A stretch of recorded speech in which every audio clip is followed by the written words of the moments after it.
Welcome to the channel. We're so glad you're here. If you enjoy this video, don't forget to click like and subscribe to stay updated with our latest content. Your support helps us create more awesome videos for you. Let us know what you think in the comments below. Enjoy the video. The house on Hemlock Lane. I shouldn't have bought this house. That's what I keep telling myself as I sit here in my bedroom, back pressed against the headboard, listening to the heavy, deliberate footsteps downstairs. They're moving through the kitchen right now. I can tell because the old linoleum floor squeaks in that specific way, the same way it does when I walk across it. But I'm not walking across it. I'm up here, gripping my phone, my heart hammering against my ribs, trying to decide if I should call the police. Again, my name is Arthur Miller, and I'm a software developer. I bought this house, a charming, two-story Victorian on Hemlock Lane, in the quiet town of Havenwood 3 months ago. It was a foreclosure, a steal, really. Needed some work, sure, but the bones were good. That's what the realtor, a perky woman named Ms. Davies, kept saying. The bones are good, Arthur. Solid foundation, original hardwood floors.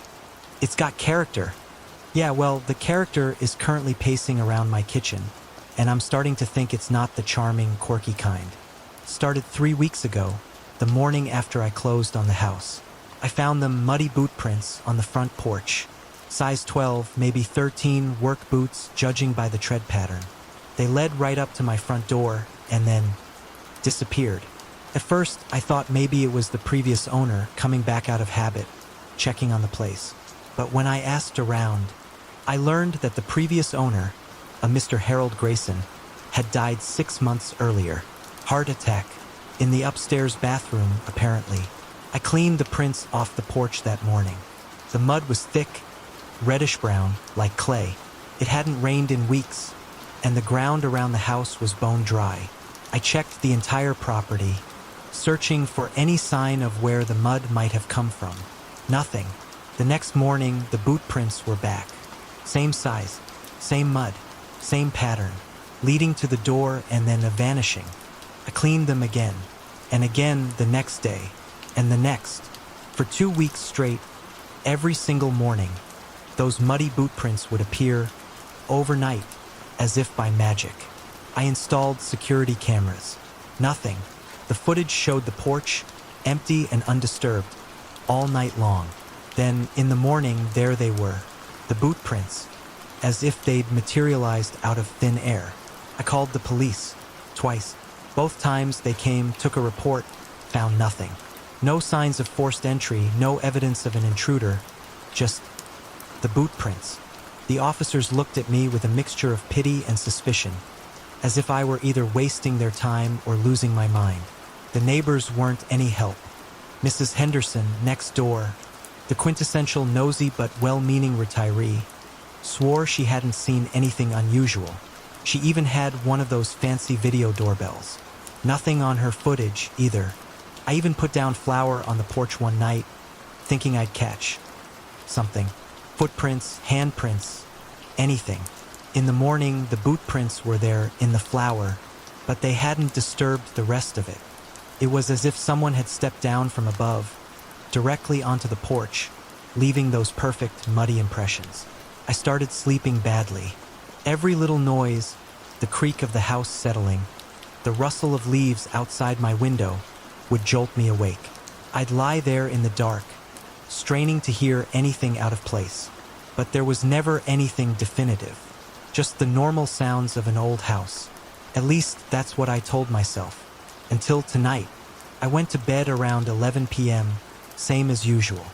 Checked all the doors and windows unlocked. Security system armed. Cameras running.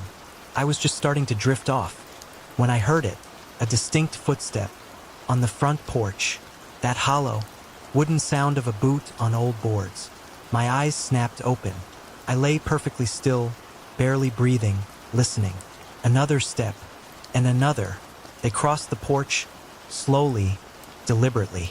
When they reached the door, I heard something that made my skin crawl, the sound of a key turning in the lock. But that was impossible. I'd had all the locks changed when I moved in. I had the only keys. The door opened. The hinges didn't even creak. They never do. I'd oiled them myself just last weekend. The footsteps entered my house. That's when I grabbed my phone and retreated to my bedroom, locking the door behind me. I wanted to run, to get out, but the footsteps were in the foyer now, between me and the front door. The back door was downstairs, too. I was trapped. They're in the living room now. The footsteps are slow, methodical, like they're searching for something, or someone. My phone shows no signal. Of course it doesn't. It never has good reception in this house. One of the many quirks I was planning to address. The footsteps are moving towards the stairs. The first step creaks. It always does. Another thing on my ever-growing to-do list. Second step. Third. They're coming up. I press myself harder against the headboard, my heart pounding so violently I can feel it in my throat, in my ears, in my fingertips. Fourth step. Fifth. The footsteps reach the landing. They pause. I'm holding my breath, my body rigid with fear. In the darkness, I can see a shadow pass across the crack under my bedroom door. The handle starts to turn. The door opens. Nothing. Just empty darkness in the hallway. But the footsteps, I hear them. In my room now, on my hardwood floors, getting closer, closer to the bed. The weight of something heavy settles on the edge of my mattress. I feel the springs compress. I squeeze my eyes shut, my mind screaming. This isn't real. This can't be real. It's a dream, a nightmare. You bought my house. The voice is deep, gravelly, like someone who's smoked 2 packs a day for 40 years. It comes from the empty space at the foot of my bed. I force my eyes open. There's still nothing there. Nothing visible, at least. But the weight on the mattress remains. Your house. My voice comes out as a choked whisper. Lived here, 43 years. Died here too. Upstairs bathroom. Heart gave out while I was fixing that leaky shower head. Still needs fixing, by the way. My mind races, trying to process this impossible information. The disclosure documents. The previous owner, Harold Grayson, died in the house 6 months ago. His children sold it to the bank. The bank sold it to me. Mr. Grayson? I whisper, a low chuckle. Call me Harry. Everyone did. Why are you here? This is my house. The weight shifts on the mattress. Spent my whole life fixing it up. Never quite finished. Always something else to do. But you're dead. A snort. Yeah, doesn't mean I'm done here, though. I swallow hard, my throat dry and constricted. The boot prints. Had to check on the place. Make sure you're taking care of it. Another shift in the weight on the mattress. You've been doing okay. Oiled those hinges, I see. Nice, but that shower head's still dripping. Furnace filter needs changing, too. This is insane. I'm talking to an empty room. I'm talking to a ghost. Maybe I am dreaming. Maybe I finally cracked under the stress of the move, the divorce, the job loss. Not dreaming, son. Not crazy either. Just having a conversation with the previous owner. The voice moves closer, the weight on the mattress shifting again. Look, I'm not here to scare you. Well, not anymore. Had my fun with the boot prints, I'll admit. But really, I just want to make sure my house is in good hands. So, you're not going to hurt me? A laugh. This time, a genuine, rumbling chuckle. What for? You seem like a decent guy, taking care of the place, making improvements. That's all I ever wanted. Someone to love this old house, like I did. The weight lifts from the mattress. Footsteps, slow and deliberate, move towards my door. I'll stop with the boot prints. Was getting tired of that anyway, but I'll be around, keeping an eye on things. The footsteps pause at the doorway. Oh, and check that furnace filter. Tomorrow. Trust me on that one. The footsteps move down the hallway, down the stairs, through the living room. The front door opens and closes. Then silence. I sit there for hours waiting for sunrise. When the first pale light finally creeps through my window, I force myself to get up. My legs are shaky, but I make myself walk downstairs. There are boot prints on my floor. Big ones, size 12, maybe 13, made of reddish-brown mud. They lead from my front door, through the house, up the stairs, into my bedroom and back out again. I follow them to my basement door. Something compels me to go down to check the furnace. The filter is black with dust, completely clogged. I change it right then and there. When I come back upstairs, the boot prints are gone. Every last one of them. That was 2 months ago. I haven't seen any more boot prints since. But sometimes, when I'm working on the house, I hear a grunt of approval or a muttered suggestion about what tool would work better. Once, when I was about to cut a pipe without turning off the water main, a gruff voice said, "Wouldn't do that if I were you." I stopped being afraid. Now, when I hear those heavy footsteps at night, I just smile and say, "Evening, Harry." Sometimes he answers, sometimes he doesn't, but I know he's there, watching, making sure his house is in good hands. I check the furnace filter regularly now. Haven't gotten around to fixing that shower head yet, though, but I will. After all, I've got a very persistent previous owner making sure I keep up with the maintenance. You might think I'm crazy. Maybe I am. But here's the thing. I've never felt safer in a house. How many people can say they have a ghost as their home inspector? Oh, and if you're wondering about those security cameras I installed, they're still running. Still don't show anything. But every once in a while, when I review the footage, I catch a weird, static Wi flicker. And if I pause it just right, sometimes I can make out what looks like a tall figure in work boots carrying a tool belt. I guess some people never really leave their homes. And sometimes, if you're lucky, they stick around to help you make it your own. The shower's dripping again. I should probably get on that. I think I hear footsteps heading towards the bathroom. Sounds like Harry's getting impatient. Better grab my tools. The asylum's footsteps. There was an abandoned insane asylum in Northville, Michigan, a sprawling complex that held a dark fascination for local teenagers. Young Gabriel and his friends had explored it twice before, finding it more intriguing than frightening. They had even encountered other explorers, a group of high school kids on their first visit, and a couple of mellow, pot-smoking Vietnam veterans on their second, who even gave them a tour of the place. The asylum, with its underground tunnels, morgue, and remnants of forgotten lives, was a repository of unsettling history. This third time, however, was different. Gabriel and his 2 friends, one of which was Chloe, were alone, armed with only 2 flashlights between them. The echoing footsteps, a common phenomenon in the cavernous building, took on a more sinister quality, seeming to pursue them, always taking one more step after they stopped. After exploring much of the asylum, their unease growing with each echoing footfall, they decided to head to the main building, an 18-story structure, the tallest by far in the area, offering a panoramic view of Detroit from the top. As they neared the top of the seemingly endless stairwell, Chloe froze, whispering for them to stop. "I heard footsteps," she said, her voice trembling. Gabriel initially tried to dismiss it as their own echoes, but when both of his friends insisted, he listened. And he heard it, the unmistakable sound of footsteps coming from the top floor. The building, while tall, had a small footprint, meaning they were very close to the source of the sound. A whispered debate ensued. Gabriel's other friend, ever the reckless one, insisted it was probably just another friendly explorer, suggesting they go up and say hello. Gabriel, however, felt a surge of dread. He argued that you didn't want to meet the kind of people who paced the top floor of an abandoned asylum in the middle of the night. They couldn't convince their friend, who started to head upstairs.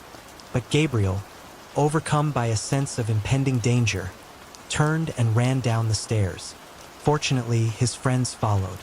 They fled the building without ever discovering who was walking around up there that night. To add to the night's drama, a passing police officer spotted them exiting the building, forcing them to run back into the asylum complex to escape. Gabriel often thought back to that night, wondering who had been on the top floor. It definitely wasn't a security guard. It could have been a group of people, or, as his imagination conjured, the tortured soul of a former patient. Either way, it had been a terrifyingly close call, a chilling encounter that solidified the asylum's reputation as a place of darkness and unease. He vowed never to return. The sobbing in the basement, waking up from a nap, young and disoriented. Daniel was immediately struck by a sound, the heart-wrenching sobs of his girlfriend, Olivia, somewhere else in the house. He got up, his senses gradually sharpening, and determined the sound was coming from downstairs. He followed the sobs down the spiral staircase all the way to the finished basement. The sound was definitely emanating from the small half-bath at the bottom of the stairs, a room they rarely used. The door was closed, a detail that struck him as odd. It was almost always left open. No light seeped from under the door, yet the sobbing was loud and clear, even from the bottom of the stairs. It was at this point that full awareness returned, and with it a chilling realization. Olivia had been leaving for the grocery store when he started his nap. He could see her parking spot from one of the basement windows. Her car was gone. She wasn't home. He called out her name, his voice trembling slightly. The sobbing instantly stopped. Silence descended, thick and heavy, amplifying the unease that now gripped him. He cautiously approached the bathroom door, his heart pounding in his chest. He reached for the knob, his hand hesitating for a moment before turning it. The bathroom was empty. The silence was profound, broken only by the faint hum of the house's electrical system. The air was cold, a stark contrast to the warmth of the upstairs. He had heard the sobbing clear and distinct, coming from this very room. Yet there was no one there. The mystery was unsettling, a violation of the natural order of things, a chilling intrusion of the inexplicable into the mundane reality of his home. He felt like he might pass out. The Purple Room, on the outskirts of young Elijah's town, before it was demolished a couple of years later, stood an abandoned rubber factory, a sprawling, decaying relic of a bygone industrial era. Elijah, drawn to the allure of abandoned places, had ventured there once, finding all the doors barred. But he discovered a crack in the concrete wall around the back, just wide enough to slip through. The interior was a fascinating, if unsettling, tableau of decay. Abandoned boats, presumably in long-term storage, lay gathering dust. Old conveyor belts and factory equipment stood silent and rusting. Drug paraphernalia littered the floor, a testament to more recent illicit activities. He even found a random painting of Jesus in a makeshift shrine, a bizarre juxtaposition of the sacred and the profane. But none of that was the truly creepy part. It was around 8 p.m., just after dark, as Elijah wandered through the abandoned factory. He had been exploring for an hour or so, finding nothing particularly out of the ordinary, aside from the general atmosphere of decay and neglect. Then he heard music, something bluesy, emanating from somewhere within the vast structure. Not easily scared, and driven by a morbid curiosity, Elijah decided to track down the source of the music. He figured, with a touch of dark humor, that he might encounter some eccentric individual listening to old records in an abandoned factory, something he himself might do. After 5 to 10 minutes of searching, he located the sound. It was coming from a room in the basement, the doorway covered with a tarp. He entered. The room was a jarring contrast to the rest of the dingy, dull factory.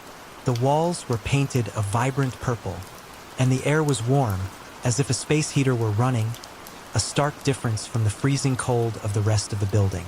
A cassette player sat on the floor, playing a song that Elijah later identified as Eleanor Rigby by the Beatles. Other songs played after, but all of them unknown. But the most unsettling feature of the room was the papers taped to the walls, hundreds of them, all bearing the same handwritten phrase: "She got to run, she got to run, she got to run." The repetition, the sheer volume of the papers, created a sense of manic obsession. A chair, seemingly detached from a school desk, sat in the corner. A badly chipped and burned statue of an animal, as if someone had attempted to destroy it, added to the unsettling atmosphere. And then there was the stack of VHS tapes, each labeled with a woman's name. Elijah only remembered seeing Jessica on multiple tapes, But there were other names, hinting at a darker, more disturbing purpose. Shortly after making these discoveries, Elijah left, a growing sense of unease compelling him to escape. He worried that whoever had created this bizarre sanctuary might return and find him there. He couldn't shake the feeling that he had stumbled upon something deeply sinister. He was convinced it was either a serial killer's lair, a repository for illicit pornography, or something even worse. He returned with a friend a few weeks later, hoping to investigate further, only to find the factory already being demolished, its secrets forever sealed within its crumbling walls. Elijah would always wonder what was on those tapes, but a part of him was profoundly relieved that he would never know. The image of the room stayed with him, the librarian's legacy.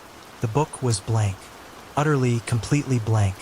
Not a single word, not a single mark, not even a smudge of ink marred the pristine white pages. And yet, the man sitting in the far corner of the Millbrook Public Library reading room stared at it with an intensity that bordered on obsession. My name is Eleanor Vance, and I've been the head librarian at Millbrook for 23 years. I know every nook and cranny of this building, every shelf, every book, every regular patron. But this man, he was different. Started 3 months ago, on a quiet Wednesday evening. The library stays open late on Wednesdays until 9 p.m., though we rarely get any visitors after 7. I was reshelving books in the reference section, the silence broken only by the gentle hum of the ventilation system and the occasional rustle of pages, when I first noticed him. He sat hunched over a large, leather-bound volume, his body almost completely still. There was nothing particularly unusual about that.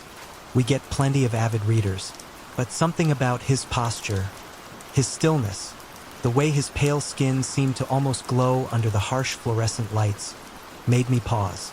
I continued my rounds, but I kept glancing at him from between the shelves. He never moved, just sat there, slowly, deliberately turning the pages of the book. The sound, that soft whisper of paper against paper, carried across the empty room.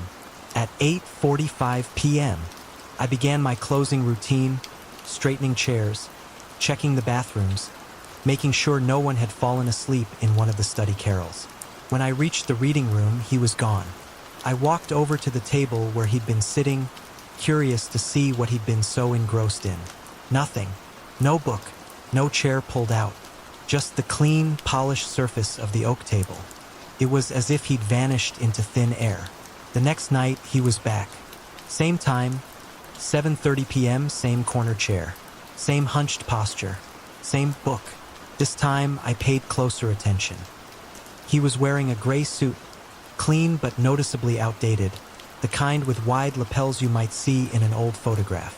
His skin was remarkably pale, almost translucent, and his fingers, long and slender, moved with a strange, mechanical precision as he turned each page.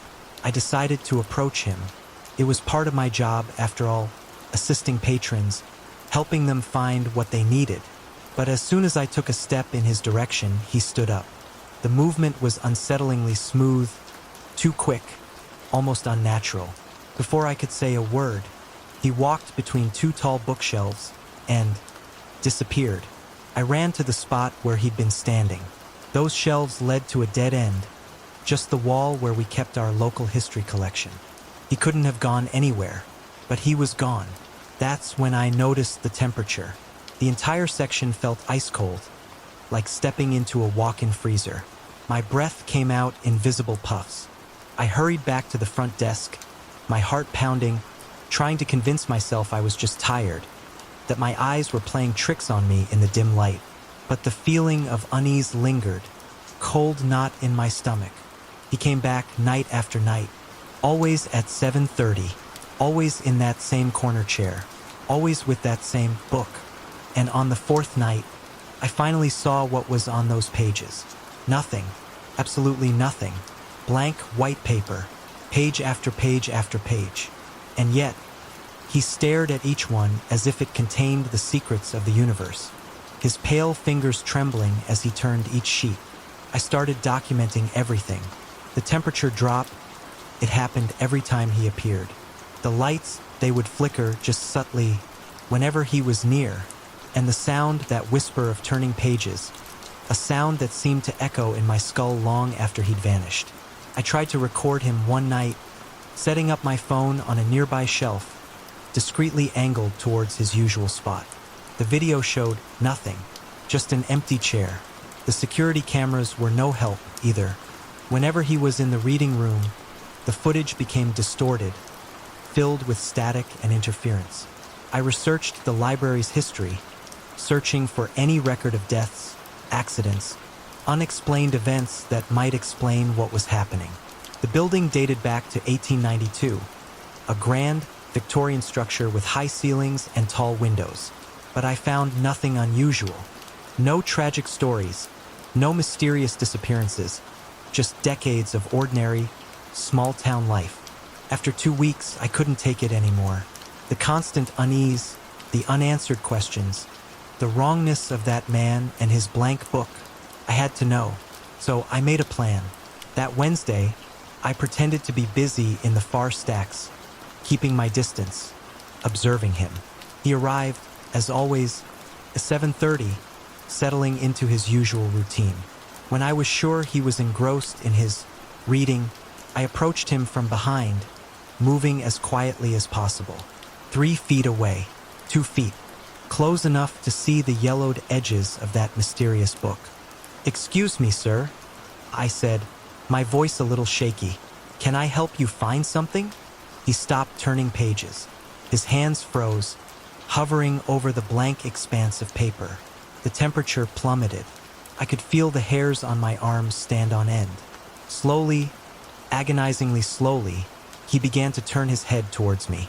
I saw his profile first, the sharp angle of his jaw, the hollow of his cheek, the unervingly smooth skin, and then his eye. It was milky white.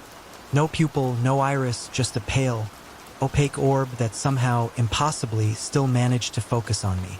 My legs turned to lead. My voice died in my throat. He stood up, that same unnaturally smooth motion. The book slipped from his grasp and fell open on the table. The pages were blank, but wrong. The longer I stared, the more they seemed to shift and ripple, like the surface of water disturbed by an unseen force. He took a step towards me. I stumbled backward, knocking into a chair. The fluorescent lights overhead buzzed and flickered. In that brief moment of darkness, he was gone. I ran to the light switch, flooding the entire library with bright, harsh light. My hands were shaking so badly I could barely hold onto the switch. I searched every aisle, every corner, every nook and cranny. Nothing. No sign of him. No sign of the book. Even the chair he always sat in was perfectly pushed in, as if no one had ever been there. I called in sick the next day. I spent the entire time researching ghost stories, local legends, anything that might explain what I'd seen. I found nothing that matched. When I returned to work on Friday, I half expected him to be there, waiting. But the reading room remained empty all night long. A week passed, then 2. Still no sign of him. I started to relax, to convince myself that I'd imagined the whole thing. Stress, overwork, too many late nights alone in the building. Then yesterday I found something. In the local history section, tucked between 2 larger volumes, I found a thin, unmarked folder. Inside was a single photograph, yellowed with age, brittle at the edges. It showed a group of people standing in front of the Millbrook Public Library, circa 1937. And there he was, standing at the edge of the group, slightly apart from the others. Same pale skin, same outdated suit, same blank expression. The caption listed the names of everyone in the photo. His name was William Ashton, head librarian. From 1935 to 1938, he disappeared one night after closing, vanished without a trace, leaving behind only an empty desk and a book with no writing inside. I should have left the folder where I found it, should have walked away and never looked back. But I didn't. I took it home. I needed proof, I told myself. Proof that I wasn't going crazy, that someone else had seen him too. The photograph sits on my desk now, as I write this. Sometimes, out of the corner of my eye, I think I see his figure shift slightly within the frame. And every night since I brought it home, I've dreamed of blank pages, turning endlessly in the darkness. I'm going back tonight.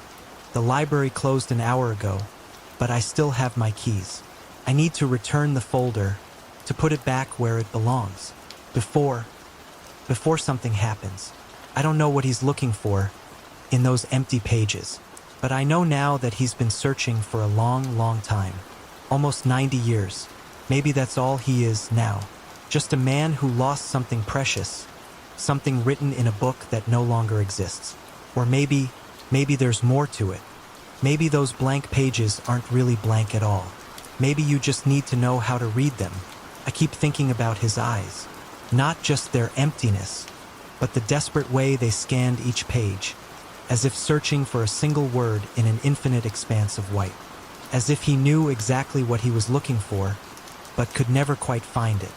The photograph, it seems different now, darker, his figure less distinct. I need to get it back, before the sun sets completely, before 7:30 p.m. rolls around again. But part of me, a foolish, reckless part, wants to wait, wants to go back during his usual hours, to try one more time to talk to him, to help him find whatever he's been searching for all these years. Because that's what librarians do, right? We help people find what they need, even if what they need doesn't technically exist anymore. I know it's stupid, dangerous even, but I can't stop thinking about those empty pages, about the years he spent searching, about what could be so important that it would keep someone tethered to this world, trapped in an endless loop of seeking and not finding. The sun is setting. I have a choice to make. Return the photo and walk away, try to forget everything I've seen. Or go back tonight, walk into that cold corner of the reading room, and finally ask William Ashton what he's been trying to find all these years. I know what I should do, but I also know what I'm going to do. Because some questions, once asked, don't go away until you find the answer. Even if that answer is written in a book with no words, read by a man with no eyes, in a corner of the library where the light never seems to reach. I'm going back. If you're reading this and I haven't updated it by tomorrow, well, check the reading room. Corner table. Around 7:30. Look for a man with pale skin and empty eyes, turning blank pages in an endless search for something that may not exist anymore. Just don't get too close. Don't ask what he's reading. And whatever you do, don't look too long at those empty pages. Because sometimes, in the right light, at the right angle, they don't look quite so empty anymore. Sometimes, just for a second, you might catch a glimpse of what he's been searching for all these years. And once you see it, you can't unsee it. Trust me on this. Some books are better left unread. Some questions are better left unasked. And some corners of the library should stay dark and quiet, disturbed only by the endless whisper of blank pages turning in the night. But I'm still going back. God help me, I have to know. Maybe I'll see you there, in the reading room. Just, if you hear pages turning in the dark, walk the other way. Some stories don't have endings. Some searches never end. And some books are blank for a reason. I'll update this tomorrow, if I can. If not, well, there's always another empty chair at that corner table. Always another set of eyes to search those blank pages. Always another reader, looking for words that vanished long ago. The sun just set. It's time. Wish me luck. The Rancid Suite. Recently, 29-year-old Elijah moved into a large house, a temporary arrangement due to complicated family circumstances. The house belonged to a relative who would be gone for several months, leaving Elijah alone in the spacious, unfamiliar dwelling. The thought of potential hauntings, a common trope in such situations, crossed his mind, but he initially dismissed it as fanciful thinking. There was nothing in the house when he moved in. All the furnishings were his. One day, while unpacking boxes in the main hallway, the doorbell rang. The sound itself was unsettling, given the house's location at the end of a long driveway, somewhat isolated and requiring deliberate effort to reach. An old woman stood at the door. It was broad daylight, yet something about her felt off. She was unusually tall, a full head taller than Elijah, and her clothes seemed ill-fitting, as if they belonged to someone else. She took Elijah's hand, her smile unnervingly wide, and introduced herself, claiming to be from the neighborhood council or some similar organization. She asked if she could come in and talk. Elijah's gut instinct screamed at him to refuse, but he couldn't articulate a logical reason to do so. She was just an old woman. What harm could she possibly do? He deeply regretted his decision almost immediately. He led her into the living room, and she tottered behind him, her gait awkward, as if her feet didn't quite fit into her shoes. She sat down without being asked, her grin fixed on Elijah, creating an increasingly uncomfortable silence. Just as Elijah was about to break the awkwardness, she reached into her pocket and pulled out a large, old-fashioned sweet, the kind wrapped in clear cellophane. "Here," she said, her voice surprisingly quiet, almost a whisper. "Eat this." Elijah, taken aback, accepted the sweet and unwrapped it. It was a dark red color, almost black. He popped it into his mouth, the woman still grinning and nodding her head. The taste was indescribable, horrifying. Imagine the rancid smell of a supermarket's dumpster, where they discard spoiled meat. On a scorching summer day, a thick, almost palpable stench. That was the taste that assaulted Elijah's senses. He almost spit it out, but politeness, a deeply ingrained social conditioning, compelled him to chew and swallow the vile confection. The woman was talking the entire time, but between the overwhelming taste and her quiet voice, Elijah barely registered her words. Desperate for relief, he politely excused himself, claiming he needed to get some water. He fled to the kitchen, his mouth feeling coated in a layer of putrid sweetness. When he returned, the woman was gone. He had been in the kitchen for less than 30 seconds. His first reaction, a surge of relief, should have been followed by concern. Had she gone to the bathroom, or had she left in a hurry? Instead, a deeper, more primal fear took hold. He searched the entire house, checking every room, every closet, under every bed, convinced he would find her hiding, grinning at him. He found nothing, of course, but the sense of unease intensified as the sun began to set. He felt like he was turning off the light in his bedroom after spotting a giant spider, a primal fear triggered by an unseen threat. He propped a chair against his bedroom door, a futile attempt to barricade himself against the lingering presence he felt. He woke up around 2 a.m. to the sound of creaking floorboards downstairs, the sounds of an old house settling. He tried to convince himself, but the sounds stopped, and he lay awake, his senses on high alert. The next morning, he found a red sweet on the living room table. He told the police the same thing he would later tell others. He couldn't be absolutely certain the sweet hadn't been there the previous day, but he didn't think so. The police, informed that the organization the woman claimed to represent didn't exist, were skeptical, clearly believing he was wasting their time. After they left, Elijah searched the house again and then the grounds twice. He gradually calmed down, rationalizing the situation. The woman had probably left the suite, and he had simply overlooked it. She was likely just a confused old lady who had wandered off. He managed to delude himself into believing nothing strange was happening, even deciding against blocking his bedroom door that night, questioning his own fear. What was he afraid of, even if she was somehow still inside? Sometime in the middle of the night, he woke up abruptly, a sense of wrongness permeating his consciousness. He must have heard something in his sleep. He turned onto his side, reaching for the bedside lamp. Groping blindly in the unfamiliar room, he finally found the switch. As the light flickered on, he saw her, the old woman, standing right next to his bed.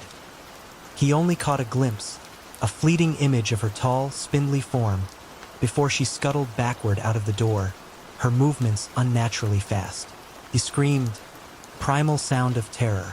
He jumped out of bed, slammed the door shut, and shoved a chair against the handle, a flimsy barricade against the unknown. He dashed for his phone, no signal, no internet. He later learned there was nothing wrong with the phone or local service. He believed she was somehow interfering with it, The drop from the bedroom window was too high. He risked injury. He had two options: wait out the night or try to escape. He chose the latter, convinced his barricade wouldn't hold. He broke off a chair leg, a makeshift weapon, and crept slowly into the hallway. Reaching for the light switch, the lights flickered on briefly, then died, plunging him into darkness. He flicked the switch repeatedly, nothing. Some instinct told him she was responsible. Using his phone for light, he crept down the stairs, the beam barely illuminating the shadowy shapes of the walls and the yawning darkness of open doorways. Every shadow seemed to hold a threat, every creak of the old house a potential sign of her presence. He reached the front door, double-locked and chained. Just as he reached for the first lock, he heard rapid, uneven footsteps at the top of the stairs, approaching swiftly. He undid the first lock. A high-pitched shriek came from halfway down the stairs, and he screamed as he undid the second lock, wrenching the door open, stuck the chain. He glanced behind him, seeing the tall, spindly shape of the woman half running, half falling down the stairs towards him, her head lolling backward, her mouth hanging open. He couldn't even remember getting the chain off. He might have simply yanked the door open with such force that he broke it. The last he saw of the woman was her face, inches away from his as he slammed the door shut. He sprinted to the nearest house, eventually leading to the police being called, his fear-fueled babbling painting a picture of utter terror. The police, once again, found nothing unusual. It had been a week. Elijah was staying at a friend's place, sleeping with the lights on, the bedroom door barricaded. The house's real owners weren't back yet, and he was dreading having to tell them what had happened, how he had to stop them from returning. This wasn't a haunting. It was an infestation. He couldn't stop thinking about the vulnerabilities, the open windows and doors, the strangers invited in. He desperately hoped it was the house she wanted, and not him. He knew that he would never live there again. The bike thief. It was late, around 11:30 p.m., and 22-year-old Mark was about 15 minutes from finishing his night shift at work. Suddenly, a massive crash reverberated through the office. A sizable rock had been thrown through one of the front windows. Mark got up to investigate, finding shattered glass and the offending rock lying on the floor. The industrial district where he worked was deserted at this hour, adding to the unsettling nature of the incident. He called security to report the vandalism, then decided to head home. As he left the building, his unease grew. He found himself running to his car, a sense of urgency propelling him. He got in, started the engine, and sped off. Almost home, and starting to relax, he realized something chilling. He hadn't unlocked his car when he got in. It had been unlocked the entire time. A quick, frantic check of the back seat with his hand revealed nothing, but the unsettling feeling persisted. About 30 minutes later, Mark called a friend, David, who was out drinking at a nearby bar. Deciding to join him, Mark hopped on his bicycle and started pedaling towards the bar. It was a pleasant night, and he was in no particular hurry, enjoying the moonlight. As he rode along the road, he heard someone riding behind him. He straightened up, keeping to one side of the road to allow the other cyclist to pass. The uninvited guest. The old house creaked and groaned around Amelia, a symphony of unsettling noises that were amplified by the late hour. Her younger brother, 7-year-old Finn, had always been a light sleeper, prone to nightmares and an overactive imagination fueled by the scary movies their older sister, Clara, loved to watch. Tonight was no different.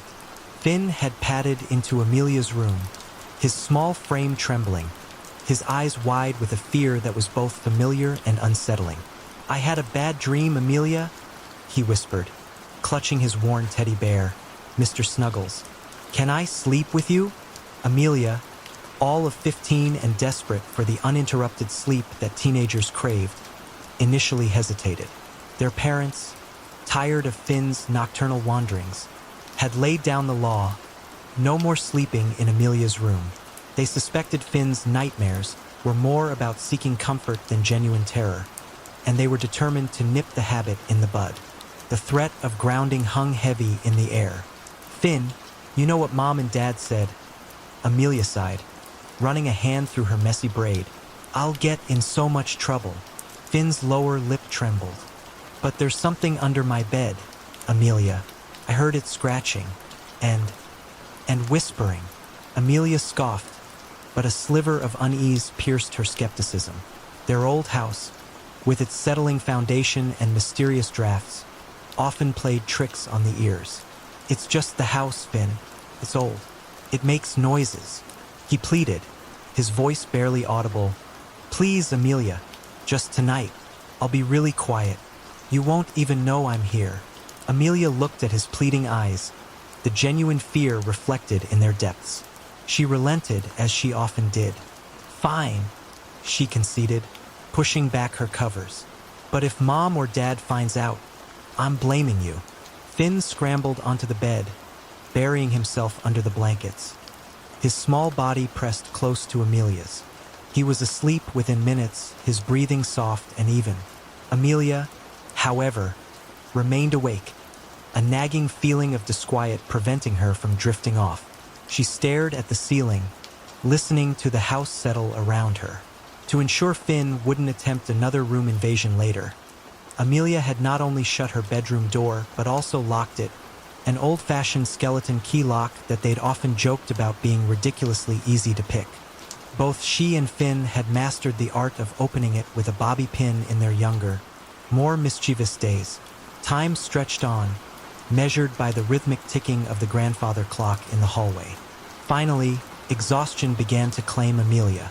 Just as she was about to succumb to sleep, a subtle sound shattered the quiet, the faint metallic rattle of the doorknob. Amelia's eyes snapped open. She held her breath, listening intently. The rattling stopped, followed by a series of clicks and scrapes, the unmistakable sound of someone picking the lock. Her heart hammered in her chest. It had to be Finn, she reasoned. He must have woken up, gotten scared again, and decided to brave their parents' wrath. Then a soft click. The door creaked open, a sliver of darkness widening in the dimly lit room. Amelia, her voice a strained whisper, said, Finn, seriously? Just get in. But don't say I didn't warn you when Mom and Dad are yelling. A figure emerged from the shadows, but it wasn't Finn. This figure was low to the ground, crawling on all fours, its head obscured by the darkness. Amelia let out a soft, exasperated sigh. Fine, crawl in, you big baby, she said, assuming Finn was just being dramatic. But seriously, don't blame me in the morning. The figure crawled further into the room, its movements silent and unervingly fluid. Amelia expected to feel the dip of the mattress as Finn climbed in, but the sensation never came. A minute passed, an unervingly long minute. Amelia shifted, peering over the edge of the bed. The door stood wide open, revealing the inky blackness of the hallway. There was no sign of Finn or anyone else. A wave of cold dread washed over Amelia. Finn, she called out, her voice trembling. Silence. Slowly, cautiously, Amelia got out of bed. Her bare feet padded softly on the wooden floor as she crept towards the open door. She peered into the hallway, her heart pounding in her ears. Nothing. She walked down the hallway to Finn's room. There, under the pale glow of his nightlight, Finn lay sound asleep, his teddy bear clutched tightly in his arms. He was alone. Amelia didn't sleep in her own bed that night. She curled up on the floor next to Finn, the unsettling image of the crawling figure seared into her mind. The question of who or what had entered her room that night remained a chilling, unanswered mystery. The cyclist passed him very slowly. As he drew level, he shot Mark a smile that could only be described as purely insane. Mark flinched, taken aback. Then, he realized, the cyclist was riding his mother's bike. Panic surged through him. He immediately turned around and headed home. Sure enough, his mother's bike was missing, and one of his car doors was open. The chilling realization hit him. The person had been crouched behind him in his car the entire drive home. The vandal, the cyclist, the lurker in his car. It was all the same person. The brazenness of the act, the silent pursuit, the insane smile. It all pointed to a deeply disturbed individual, a threat far more unsettling than a simple act of vandalism. He called the authorities yet again. The silent pursuit. Ethan, a lanky 22-year-old with a mop of unruly brown hair, had just finished his shift at the Walmart on the outskirts of Oak Haven. It was a typical late-night closing shift, 10 p.m., and the walk home was usually uneventful, albeit a little spooky. Oak Haven wasn't exactly known for its vibrant nightlife, and the streetlights along the mile-long stretch between the store and his apartment were notoriously unreliable. He didn't own a car, relying instead on his 2 feet and the occasional begrudging ride from his parents. He didn't mind the walk, usually. It gave him time to unwind after a day of dealing with demanding customers and the relentless beeping of checkout scanners. He'd assured his worried mother countless times that he was perfectly safe. Tonight, however, a subtle unease prickled at the back of his neck. As he crossed the vast, mostly empty Walmart parking lot, heading towards the main road, he noticed a man sitting alone at the bus stop shelter. The man was unremarkable, average height, wearing dark clothing, his face obscured by the shadows cast by the flickering fluorescent light above. Ethan barely registered him, just another late-night traveler waiting for a bus that probably wouldn't arrive for hours. Ethan crossed the street, stepping onto the long, desolate stretch of pavement that led towards his neighborhood. The streetlights here were particularly dim, casting pools of weak, yellowish light that barely penetrated the encroaching darkness. He walked briskly, his footsteps echoing in the stillness. After a few minutes, a nagging feeling prompted him to glance over his shoulder. The man from the bus stop was now walking behind him, maybe 100 yards back. He appeared to be talking on his cell phone, his head bent down, his voice inaudible. Ethan's initial unease intensified slightly. It was odd, he thought, that the man had been waiting at a bus stop and was now walking in the same direction as him, especially on such a deserted road. He quickened his pace, trying to dismiss it as a coincidence. Maybe the man lived nearby. Maybe he'd missed his bus. Ethan tried to focus on other things, mentally planning what he'd eat when he got home, replaying a funny scene from a movie he'd watched earlier. Another few minutes passed, and the nagging feeling returned, stronger this time. He glanced back again, and his blood ran cold. The man was now much closer, only a few yards behind him, and he was walking backward. Ethan stopped dead in his tracks, his mind struggling to process what he was seeing. The man, his face still hidden in the shadows of his hood, mirrored his movement, stopping instantly. He was moving with an uncanny silence, his feet barely making a sound on the pavement. It was surreal, unnatural. A nervous laugh escaped Ethan's lips. He almost convinced himself it was some kind of elaborate prank, a bizarre joke orchestrated by someone he knew. But a deeper, primal instinct screamed at him that this was no laughing matter. The street was completely deserted. There were no other cars, no other pedestrians, no witnesses. He wanted to speak, to demand an explanation, but the words caught in his throat. Instead, he spun around and started running, his sneakers pounding the pavement, his breath coming in ragged gasps. The silence was shattered by the sound of footsteps echoing behind him. He dared to glance back. The man was now running too, facing forward this time, gaining ground rapidly. He was no longer silent.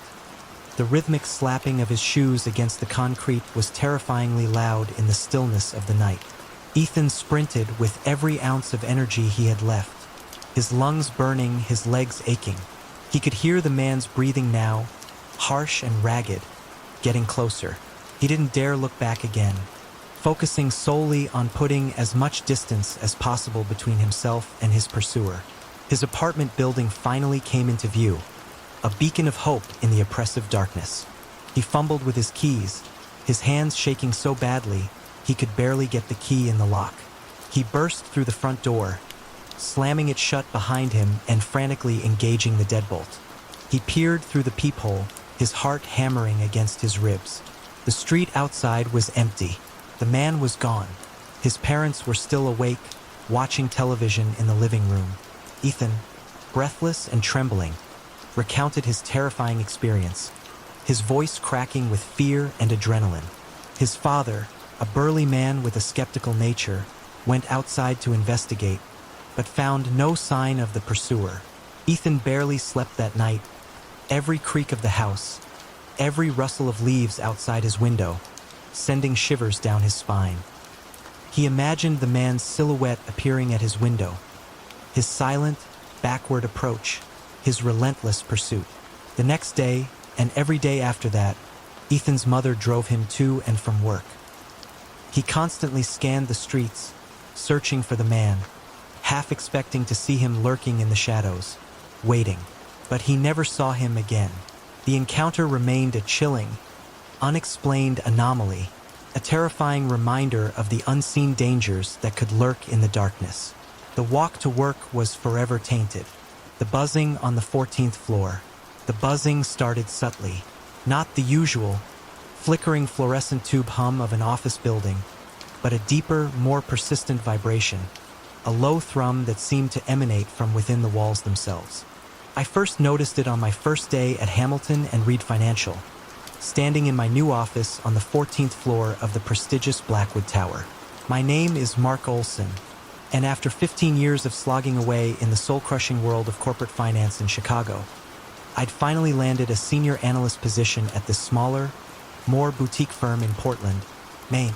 The salary wasn't quite as impressive, but the cost of living was lower, and frankly, I needed a change, a fresh start. My divorce had a way of making you reevaluate everything. The morning had been a blur of introductions, paperwork, and the usual new job awkwardness. Sandra, from HR, a woman with a relentlessly cheerful smile and a firm handshake, had shown me around, handed me my security badge, and left me to settle in. The office itself was impressive. Corner unit with floor-to-ceiling windows on two sides, offering a panoramic view of the city and the harbor beyond. Enough space for a small conference table, in addition to my desk. The previous occupant had clearly had good taste. A solid mahogany desk, a comfortable leather executive chair, and that lamp. It stood on a small table in the corner, a brass base with a green glass shade, the kind you see in old movies, in the offices of powerful lawyers and private detectives. Classic, elegant, and undeniably on. The light wasn't harsh, but a soft, warm glow that seemed to cut through the afternoon shadows. I tried the switch, a small brass knob on the base. Nothing. The light remained steady, unwavering. I checked underneath the table. No other switch. I followed the cord to the wall and unplugged it. The light didn't even flicker. Weird, I muttered, plugging it back in.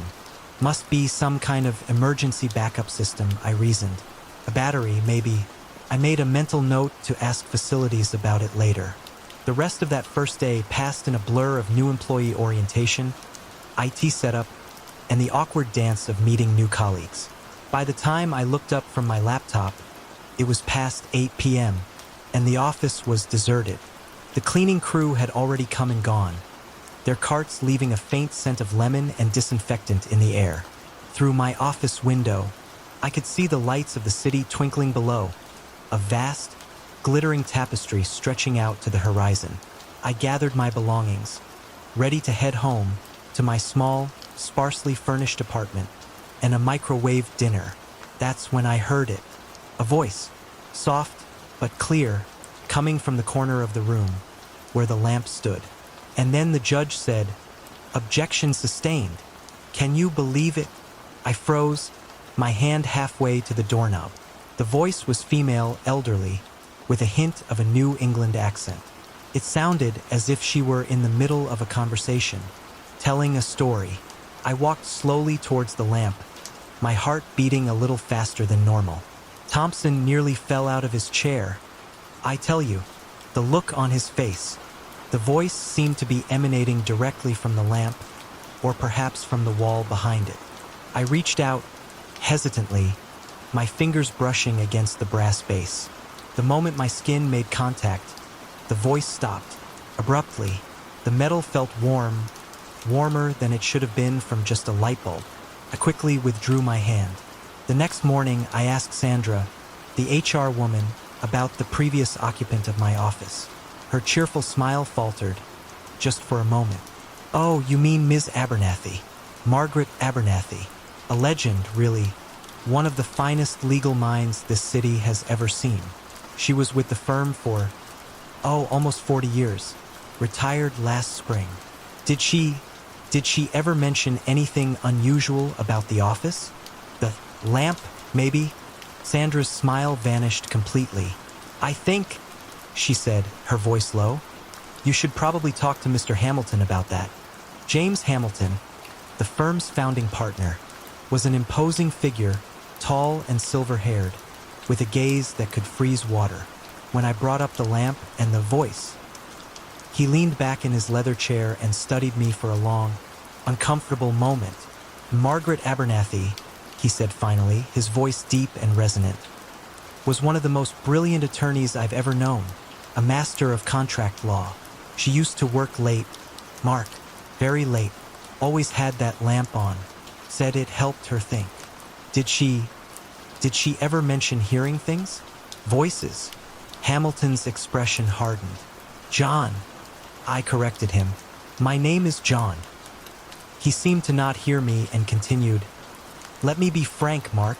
That office, it has a reputation. A few quirks. The previous 2 occupants we assigned there, after Margaret retired, requested transfers within a week, claimed they heard voices late at night, said the lamp wouldn't turn off. Nonsense, of course. But if you'd prefer a different office." "No," I said, perhaps a little too quickly. "No, the office is fine. I was just curious about the unusual wiring of the lamp."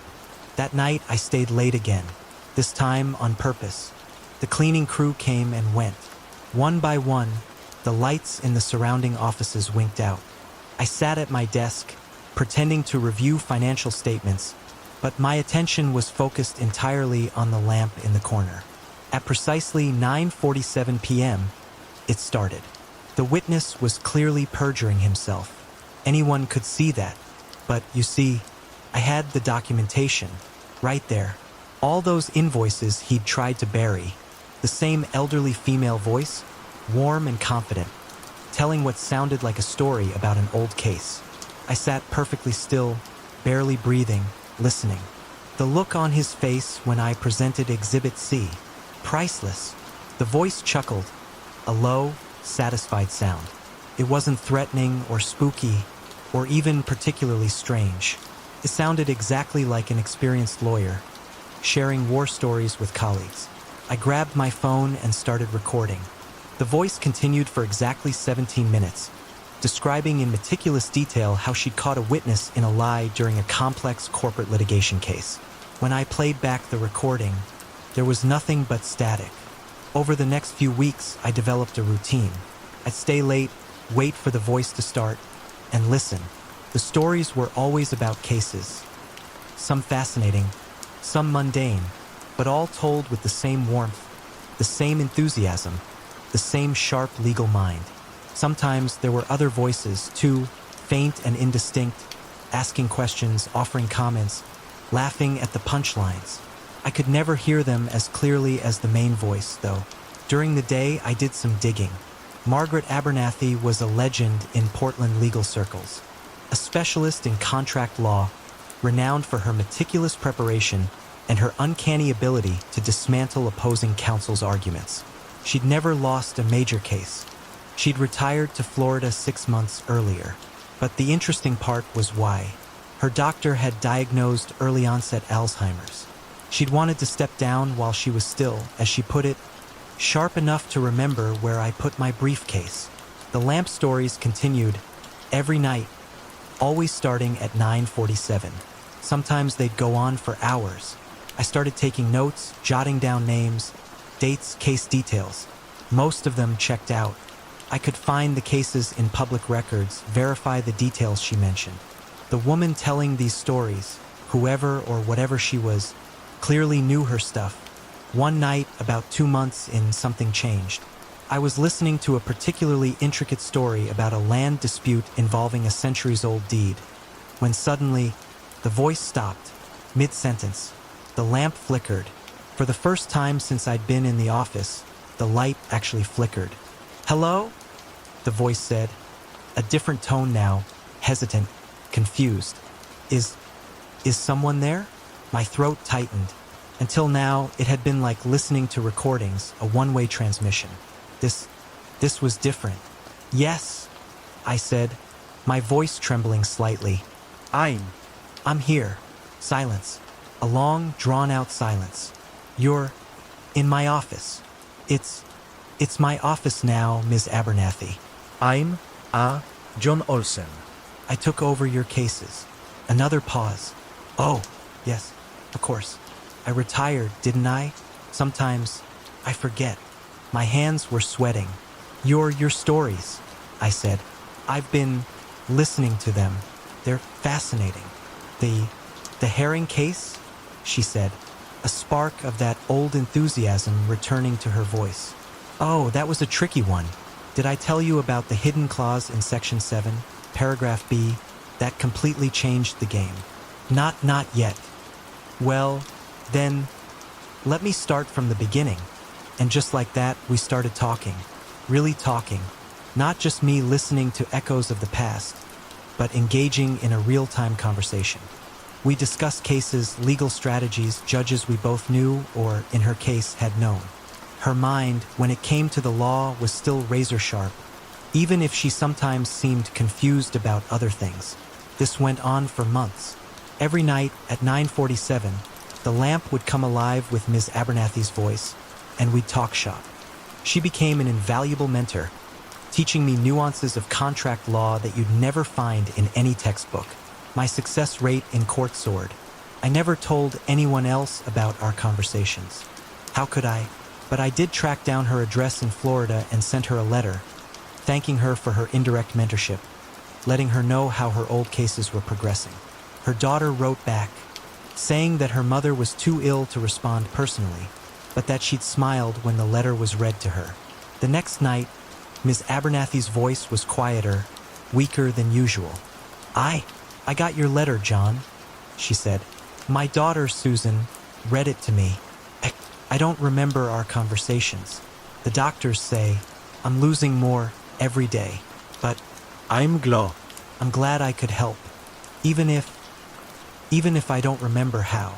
"You've helped more than you know," I told her. "The lamp," she said suddenly, her voice gaining a flicker of its former strength. "I bought it my first day here, 40 years ago. Always helped me think.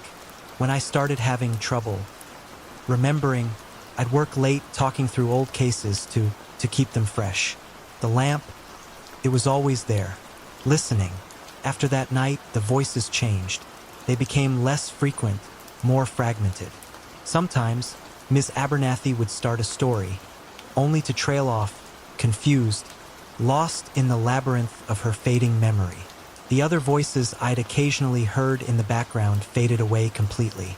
6 months later, I received another letter from her daughter. Ms. Abernathy had been moved to a specialized care facility. She no longer recognized family members and rarely spoke. That night, I sat in my office watching the lamp. 9:47 came and went. Silence.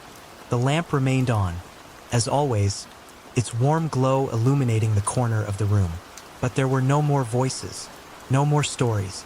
It's been 2 years now. The lamp still won't turn off, but it's just a lamp now. Sometimes, when I'm working late, I could swear I hear a faint whisper, like someone trying to remember a story, struggling to grasp a fleeting memory. But maybe that's just my imagination. I won't move the lamp. It stands in its corner, a silent sentinel, a testament to 40 years of legal brilliance, a reminder of a remarkable woman and the legacy she left behind. Sometimes new clients ask about it, wondering why I keep such an old, outdated lamp, one that I seemingly never use. Good light for thinking, I tell them, and it is. That's the thing about the law, isn't it? It's all about preserving things, contracts, precedents, memories. Sometimes, those things are preserved in documents, in court records, in legal briefs. And sometimes, just sometimes, They're preserved in the warm, steady glow of an old desk lamp that never stops shining. I still work late most nights, and sometimes, when the office is quiet and the city lights twinkle outside my window and the lamp's glow fills that corner of the room, I tell my own stories to it, just in case someone someday needs to hear them, and I'm no longer hearing buzzing. The Grand Hotel's unsettling guest. The Nickelodeon Hotel in Orlando was everything 12-year-old Chloe had dreamed of. Vibrant colors, cartoon characters plastered everywhere, and a water park that seemed to stretch on forever. It was the perfect family vacation. Chloe, along with her parents, her younger brother, 8-year-old Noah, and her two little sisters, 6-year-old Lily and 4-year-old Daisy, were having the time of their lives. After a long, exhilarating day at Universal Studios, the family was exhausted but happy. They were laden with souvenirs, plush toys, character hats, and bags filled with overpriced candy. Chloe's parents, struggling to manage the unwieldy load and wrangle the two youngest girls, lagged behind as Chloe, Noah, and Lily headed towards their hotel room. The hallway seemed to stretch on forever, the plush carpet muffling their footsteps. The elevator, a gleaming silver box, was just around the corner. As they approached, the doors slid open with a soft ding, revealing an empty car. Just as they were about to step inside, a man emerged. Chloe barely registered him at first, her attention focused on reaching the elevator buttons.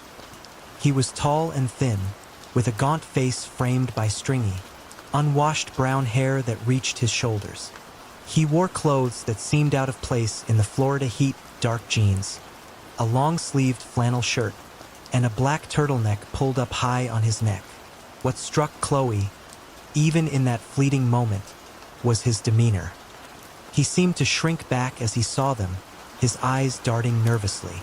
Without a word, without even making eye contact, he quickly stepped back into the elevator, the doors sliding shut behind him. Chloe, still young and somewhat naive, didn't think much of it. She assumed he'd simply forgotten something. Her sisters, however, were less oblivious. Lily, in her high-pitched, innocent voice, piped up, "That man was weird." Noah, ever the protective older brother, chimed in, "Yeah, he looked creepy." Chloe, eager to get to their room and collapse onto the comfortable hotel bed, just shrugged. He probably just went to the wrong floor. The elevator doors opened again, revealing the same man. This time, he stood in the very back of the car, his head bowed, his hands clasped tightly behind his back. His posture was rigid, almost unnatural. A shiver ran down Chloe's spine, a primal sense of unease settling in her stomach. Her parents, finally catching up, entered the elevator, their expressions shifting subtly as they took in the scene. Chloe's mother, usually quick to smile and greet strangers, offered only a tight, forced smile in the man's direction. Her father, a man of few words, simply positioned himself between the man and his children. His eyes narrowed in a silent warning. Lily, oblivious to the tension, reached out to press the button for their floor, the fourth. But all the buttons were already illuminated, glowing with an eerie green light. It was then, in that small, confined space, with the unsettling presence of the silent man looming behind them, that Chloe finally understood. This wasn't just a case of a confused guest. This was something else entirely. "Why are all the buttons pressed?" Noah asked, his voice tinged with confusion. Lily, still pointing at the man, blurted out, "He did it. He pressed them all." Chloe's mother let out a nervous laugh, a high-pitched, strained sound that did little to ease the growing tension. "Oh, he probably just wanted to make sure he got to his floor," she said, her voice unconvincingly cheerful. The elevator crawled upwards, each floor passing with agonizing slowness. The silence was thick and heavy, punctuated only by the soft hum of the machinery and the man's shallow, almost inaudible breathing. Finally, the elevator reached the second floor. The doors slid open, and the man practically bolted out, disappearing down the hallway without a backward glance. Chloe's mother quickly pressed the closed door button, her hand trembling slightly. The elevator continued its ascent, stopping briefly at the third floor before finally reaching their destination, the fourth. Once they were safely inside their room, the doors locked and bolted, Chloe's parents finally let their guard down. Their fear, carefully concealed in the elevator, now spilled out in a torrent of worried whispers and frantic phone calls. Chloe's father called the front desk, his voice tight with anger and concern, describing the man and his unsettling behavior. The hotel staff promised to investigate, to review security footage, to alert their security team. But the man was never found. The incident cast a shadow over the remainder of their vacation, a constant reminder of the vulnerability that lurked beneath the surface of their seemingly carefree holiday. Chloe never forgot the man's hunched posture, his averted gaze, the unsettling silence that had filled the elevator. It was a lesson, a harsh one, about the unseen dangers that could exist even in the most seemingly safe and familiar places. The image of that hotel, so fun, now became the memory of the elevator man. Whispers in the walls. The ramshackle house stood at the very edge of their neighborhood, a stark contrast to the neatly manicured lawns and brightly painted houses that lined the rest of Maple Drive. It was a relic of a bygone era, a two-story structure with peeling paint, boarded-up windows, and a porch that sagged precariously. Local legend claimed it had been abandoned for decades, a silent testament to a forgotten tragedy. 14-year-old Daniel, along with his friends, Sarah, a petite girl with a surprisingly bold spirit, and Hazel, the cautious one of the group, had formed what they grandly called the Explorers Club. Their mission, to uncover the hidden secrets of their seemingly ordinary town, starting with the abandoned house at the end of Maple Drive. The air was thick with the humidity of a late summer afternoon as they approached the house. The tall grass surrounding it swayed gently in the breeze, whispering secrets that only the wind could understand. A rusted, wrought iron fence, half collapsed in places, served as a feeble barrier, easily bypassed. "Are you sure about this, Daniel?" Hazel asked, her voice laced with apprehension. "It looks creepy." Daniel, ever the leader, puffed out his chest. "Of course, I'm sure. It's just an old house. Besides, what's the worst that could happen?" He flashed a confident grin, trying to mask his own flicker of unease. Sarah, ever eager for adventure, was already halfway across the overgrown lawn. "Come on, slowpokes, let's go." They spent a few minutes cautiously circling the house, peering through gaps in the boarded-up windows, trying to catch a glimpse of the interior. Dust motes danced in the slivers of sunlight that penetrated the gloom, illuminating a scene of decay and abandonment. "There's a well," Sarah announced, pointing to a circular structure made of weathered stones, partially hidden by a tangle of weeds. A rotting wooden cover lay precariously across the opening. Daniel, emboldened by Sarah's fearlessness, approached the well. He stomped on the wooden cover, a reckless act fueled by youthful bravado. The wood, weakened by years of neglect, splintered and cracked. His leg plunged through the opening, narrowly avoiding a painful fall. "Whoa!" he exclaimed, pulling his leg free, his heart pounding. He tried to laugh it off, pretending to be unfazed. "See? Nothing to worry about." But a prickle of unease ran down his spine. The well seemed to exude a chilling aura, a sense of ancient secrets hidden in its depths. They continued their exploration, throwing pebbles and small pieces of debris into the well, the sounds echoing eerily in the silence. Then, fueled by a mixture of curiosity and a desire to impress his friends, Daniel decided it was time to enter the house. The front door, surprisingly, was unlocked. It creaked open with a groan, releasing a wave of stale, musty air that smelled of dust, decay, and something else, something indefinably unpleasant. The interior was even more unsettling than they had imagined. Cobwebs hung like macabre tapestries, furniture lay overturned and broken, and a thick layer of dust coated every surface. The air was heavy with the weight of years of neglect. They moved from room to room, their footsteps echoing in the stillness. They found a freezer filled with neatly packed, but incredibly old clothes, a fireplace crammed with soot-covered dolls with vacant, staring eyes, and a table inexplicably placed upside down in the middle of what appeared to be a dining room. It felt less like a house and more like a surreal, abandoned art installation. In one of the bedrooms, the roof had partially collapsed, allowing a shaft of sunlight to illuminate a scene of utter devastation. Stained clothing lay scattered across the floor, and a strange, black, viscous substance oozed from the ceiling, forming a grotesque, glistening pattern. A distinct, unsettling sound reached their ears, a rhythmic, wet, chewing noise. They froze, their hearts pounding in their chests. The chewing sound continued, punctuated by a low, guttural huff and a cough. It seemed to be coming from the next room. Fear, raw and primal, gripped them. They exchanged terrified glances, their youthful bravado replaced by a cold, hard reality. This wasn't just an adventure anymore. This was something else entirely. Without a word, they turned to flee, their earlier enthusiasm replaced by a desperate need to escape. But as they reached the doorway, they saw it, a fleeting shadow, a dark shape that moved with unnatural speed, darting into the adjacent room. The chewing sound intensified, followed by another cough, this one closer, more distinct. They didn't wait to see what it was. They bolted, scrambling through the debris-strewn rooms, their breath coming in ragged gasps. They burst through the front door, into the blinding sunlight, not stopping until they were far away from the house, their hearts still pounding in their chests. But their ordeal wasn't over.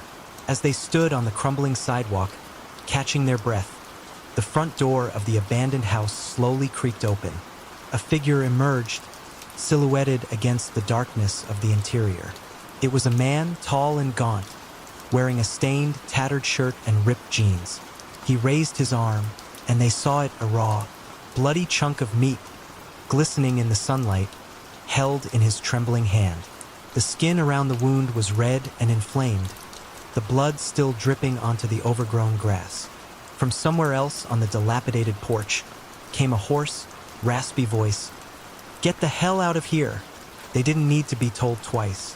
They turned and ran, their youthful adventure transformed into a terrifying nightmare, a memory that would forever haunt their dreams. They never spoke of the house again, the image of the man, the bloody meat, the unsettling chewing sound, forever seared into their minds. The secrets of the abandoned house remained buried, guarded by a presence they could never fully comprehend. They also never told their parents, as the fear of a very long talking to seemed just as bad. The sound of silence. The summer of 2016 was supposed to be a time of relaxation and carefree fun for 18-year-old Olivia. Her old friend, Michael, whose family she'd known since elementary school, was going away on a 2-week vacation with his parents. They'd asked Olivia, a responsible and trustworthy young woman, to look after their pets, a rambunctious golden retriever named Max and a haughty Siamese cat named Cleopatra. The family lived in a quiet, rural neighborhood, a couple of miles outside of town. It wasn't remote, exactly, but it was far enough from the hustle and bustle to feel peaceful and secluded. The houses were spaced apart, separated by sprawling lawns and mature trees. It seemed like the perfect place to spend a quiet summer, earning some extra money and enjoying the solitude. Olivia worked second shift at a local factory, a monotonous but necessary job to save up for college. Her shifts ran from 3 p.m. to midnight, which meant she usually visited Michael's house in the mornings or early afternoons to feed and play with the animals. The first few days were uneventful. Olivia enjoyed the quiet routine, the playful antics of Max, and even the aloof indifference of Cleopatra. The house itself was spacious and comfortable, filled with the comforting clutter of a well-lived-in family home. The first hint of something amiss occurred on the third night. Olivia had finished her shift at the factory, the clock ticking past midnight. Exhausted but dutiful, she drove to Michael's house, the headlights of her car cutting through the inky blackness of the rural roads. She let Max out into the fenced backyard, the dog bounding with energy despite the late hour. Olivia checked the food and water bowls, making sure everything was in order. She was about to settle onto the comfortable living room couch, intending to catch a few hours of sleep before heading home, when she heard it. A faint, rhythmic sound. At first, she dismissed it as the house settling, the usual creaks and groans of an older home. But the sound persisted, growing slowly louder. It was coming from the hallway that led to the bedrooms. Olivia's heart began to beat faster. She strained her ears, trying to identify the sound. It was footsteps. Slow, deliberate footsteps, as if someone were trying to walk as quietly as possible. She froze, her mind racing. Couldn't be Max. The dog was outside. Cleopatra, while stealthy, wouldn't make that kind of sound.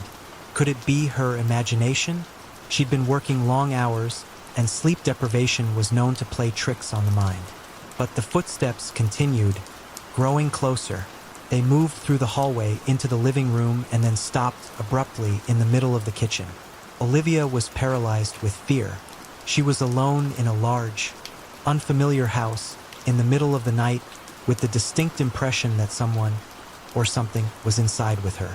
The silence that followed was even more terrifying than the footsteps. It stretched on, thick and heavy, punctuated only by the frantic beating of her heart. She imagined the intruder standing there, in the kitchen, listening, waiting. After what felt like an eternity, but was probably only a minute or two, the footsteps resumed. They moved slowly, deliberately, back through the living room, down the hallway, and then faded away. Olivia remained frozen on the couch, her muscles tense, her senses on high alert. She was trying to convince herself that it was just her imagination, a product of exhaustion and nerves. But the sound had been so clear, so distinct. Then, she heard another sound.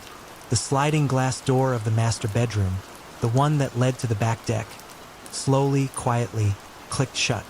Adrenaline surged through her veins. She was no longer frozen. She grabbed a large, heavy kitchen knife from the nearby knife block, her hand trembling.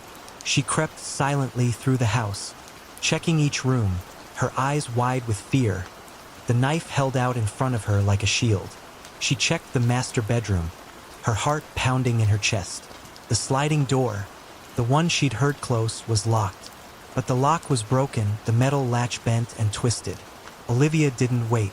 She fled the house, leaving the knife behind, leaving a single light on for the animals, her mind racing, her body shaking. She didn't call the police. She had no proof, only the sound of footsteps and a broken lock. She told her parents, but they dismissed it as her overactive imagination, fueled by late nights and scary movies. But Olivia knew what she'd heard, and she knew with a chilling certainty that she hadn't been alone in that house. The sounds had been too clear, too deliberate, too real. The neighbor's unexpected visit. The summer heat hung heavy in the air, thick and humid, as 18-year-old Sarah stood in the kitchen of the lake house, meticulously scrubbing at a pair of denim jeans. Her temporary summer residence, nestled on the shores of Lake Serenity, was a welcome escape from the city's concrete jungle. Her friend, Emily's family, owned this small, rustic property, and Sarah was tasked with looking after their two dogs, a hyperactive Jack Russell Terrier named Sparky and a mellow Labrador named Shadow, while they were away. One of the dogs, Sparky, in his boundless enthusiasm, had decided to greet Sarah with muddy paws and a wet, slobbery kiss, resulting in a significant portion of lake mud decorating her favorite jeans. Sarah had been on edge since the incident a few nights prior, the unsettling sound of footsteps inside the house, the broken lock on the master bedroom's sliding door. She tried to rationalize it, to convince herself it was just her imagination. But the unease lingered, a constant prickle of fear at the back of her neck. She was rinsing the last of the mud from the jeans when a sudden movement caught her eye. Through the kitchen window, she saw him, an older man, his face weathered and lined, walking towards the back door. He wore a faded plaid shirt and worn-out work boots, his gray hair thinning on top. He had a strangely unsettling smile. Sarah's heart skipped a beat. She hadn't heard a car pull up, hadn't seen anyone approach the house. He seemed to have materialized out of thin air. He knocked lightly on the back door, the sound barely audible above the running water. Sarah hesitated, her hand hovering over the faucet. She didn't recognize him. The neighborhood was relatively small, and she'd met most of Emily's family's neighbors during her previous visits. He knocked again, a little louder this time. Sarah, steeling her nerves, turned off the water and cautiously approached the door. She peered through the glass, her heart pounding in her chest. The man stood there, his smile unwavering, his eyes fixed on her. He didn't look threatening, exactly, but there was something about his gaze, something intense and unsettling, that made her skin crawl. Before Sarah could say anything, the man simply walked in. He entered through the unlocked laundry room door. He stood there, in the middle of the kitchen, his smile widening, revealing teeth that were slightly yellowed and uneven. "Hello there," he said, his voice a low, gravelly rumble. "Just wanted to see who was here." Sarah was momentarily speechless. She stared at him, her mind racing. Who was this man? How did he know she was here? And why was he smiling like that? She glanced towards the knife block on the counter, a silent calculation running through her mind. If he made a move, if he tried anything, she needed to be ready. Who are you?" Sarah finally managed to ask, her voice trembling slightly. The man seemed taken aback by her question, his smile faltering for a moment. "Oh, I'm Mr. Henderson," he said, extending a hand towards her. "I live just down the road. The Hendersons are neighbors with Emily's family. Just wanted to see who was taking care of the place." Sarah didn't take his hand. She kept her distance, her eyes narrowed in suspicion. "How did you know someone was here?" she asked, her voice sharper this time. "Oh, I saw the car in the driveway," he said, gesturing vaguely towards the front of the house. "Figured someone must be here." Emily's folks didn't say anything about who was watching the dogs. Sarah's mind raced. It was true. Emily's parents hadn't mentioned anything about telling the neighbors she'd be there, but something still felt off. The way he just walked in, the way he was staring at her, the unsettling smile. "I'm going to call them," Sarah said, her voice firm. "I'm going to call Emily's parents and confirm that you're who you say you are." The man's smile didn't waver. "Go right ahead," he said. "I'll wait." Sarah retrieved her phone from her pocket, her hands trembling. She dialed Emily's mother's number, her heart pounding in her ears.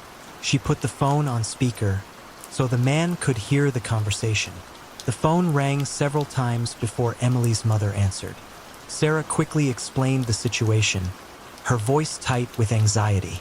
She asked if Mr. Henderson was indeed their neighbor and if he was aware that she was staying at the house.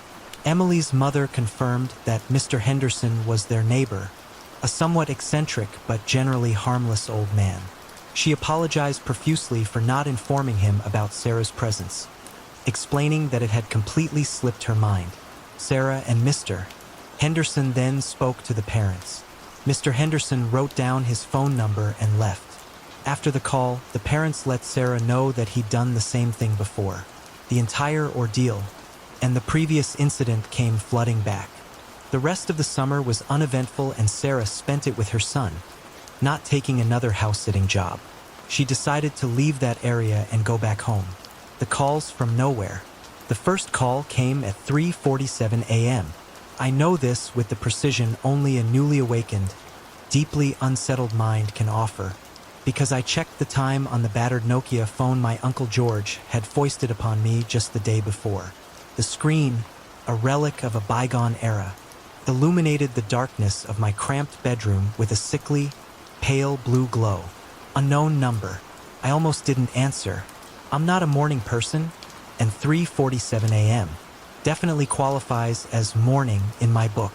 My name is Finnegan Bell, by the way, and I was a data analyst before the layoffs. Now, I'm just another unemployed statistic, living in a shoebox apartment in the less than glamorous part of Portland, Oregon.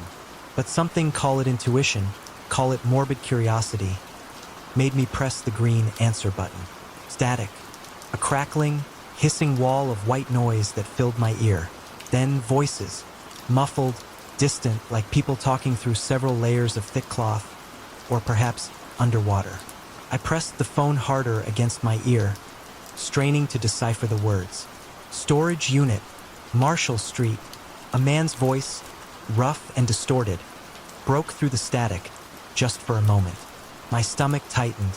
I had a storage unit on Marshall Street. Unit B29. It held the detritus of my failed marriage, boxes of books, old furniture, photographs I couldn't bear to look at but couldn't bring myself to throw away. I hadn't told anyone about it except, well, no one, actually. Hello, I said, my voice a shaky whisper. Who is this? The line went dead. I sat up in bed, my t-shirt damp with sweat, despite the cool October air drifting in through the open window. The phone screen showed the call had lasted 42 seconds. Uncle George, a perpetually tinkering, slightly eccentric old man who ran a small electronics repair shop, had given me the phone the previous afternoon. Found this beauty while cleaning out the back room, he'd said, grinning, handing me the ancient Nokia. Still works a charm. Good backup phone, thin. Never know when you might need one. I tossed it in my jacket pocket without much thought.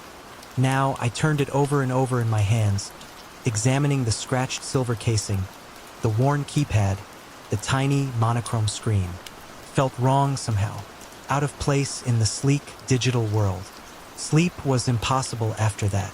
I made coffee, strong and black, and sat at my kitchen table, watching the sky lighten over the rooftops, the phone lying silent on the counter like a dormant, metallic insect.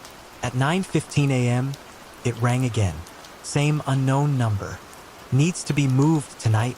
A different voice this time, a woman's, high-pitched and strained. Jack's old place, Willow Creek Road. My coffee mug slipped from my numb fingers, shattering on the linoleum floor, the hot liquid splattering across my bare feet. I barely registered the pain. Jack, my best friend from high school. Jack, who died in a car accident 10 years earlier, on prom night. His parents still lived in the same house, on Willow Creek Road, a winding, tree-lined lane outside of town. Who are you? I demanded, my voice a hoarse whisper. How do you know about Jack? More static. Then, snippets of other voices, overlapping, unintelligible, like a chorus of ghosts trapped in the phone's circuitry. He'll be there midnight. Careful who? They're watching the phones. The call ended. I cleaned up the spilled coffee, my hands shaking uncontrollably. This had to be some kind of sick joke. A prank. But who would know about my storage unit? About Jack? And why use this antique phone to contact me? I drove to Uncle George's shop, weaving through the morning traffic, my mind racing. The closed sign was hanging in the window. Wednesdays were George's fishing days. He was notoriously unreachable on Wednesdays. I went back to my apartment. The phone remained silent all day.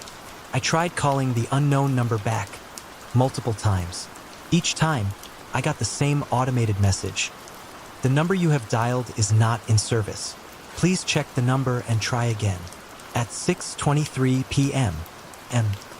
Another call. Combination is 7-1-5-3-9. A man's voice, the same one from the first call, I think. Those were the numbers to my gym locker. The one I'd used for years before I'd let myself go. I hadn't written them down anywhere. Listen, I said, gripping the phone so tightly my knuckles ached. I don't know who you are or how you know these things, but you need to stop. This isn't funny. All in place. A chorus of voices, overlapping, whispering. Time running out. The mirror. The call ended. I threw the phone across the room. It bounced off the wall and landed on the threadbare carpet, seemingly undamaged. At 11:30 p.m., I got in my car. I told myself I was crazy, that I was overreacting, that it was all just a coincidence, a series of random, meaningless events. But I couldn't shake the feeling, the certainty, that something was terribly wrong. I had to know. The streets were mostly empty as I drove to Marshall Street Storage. The security gate was locked, as it always was at night, but I had the code. The yellow sodium lamps cast long, eerie shadows between the rows of identical corrugated metal doors. Unit B-29 looked exactly as I'd left it 2 months earlier. I unlocked the padlock, the metal cold under my fingers, and rolled up the door. The beam of my flashlight revealed the jumbled contents: stacked boxes, shrouded furniture, framed photographs I couldn't bear to face. And in the back corner, partially hidden behind an old bookshelf, a black duffel bag. A bag I'd never seen before. My hands trembled as I unzipped it. Inside, nestled amongst layers of bubble wrap, was a phone. An old, rotary dial phone, black and heavy, its cord coiled like a sleeping snake. The Nokia in my pocket rang, making me jump. Unknown number. I answered, my voice a choked whisper.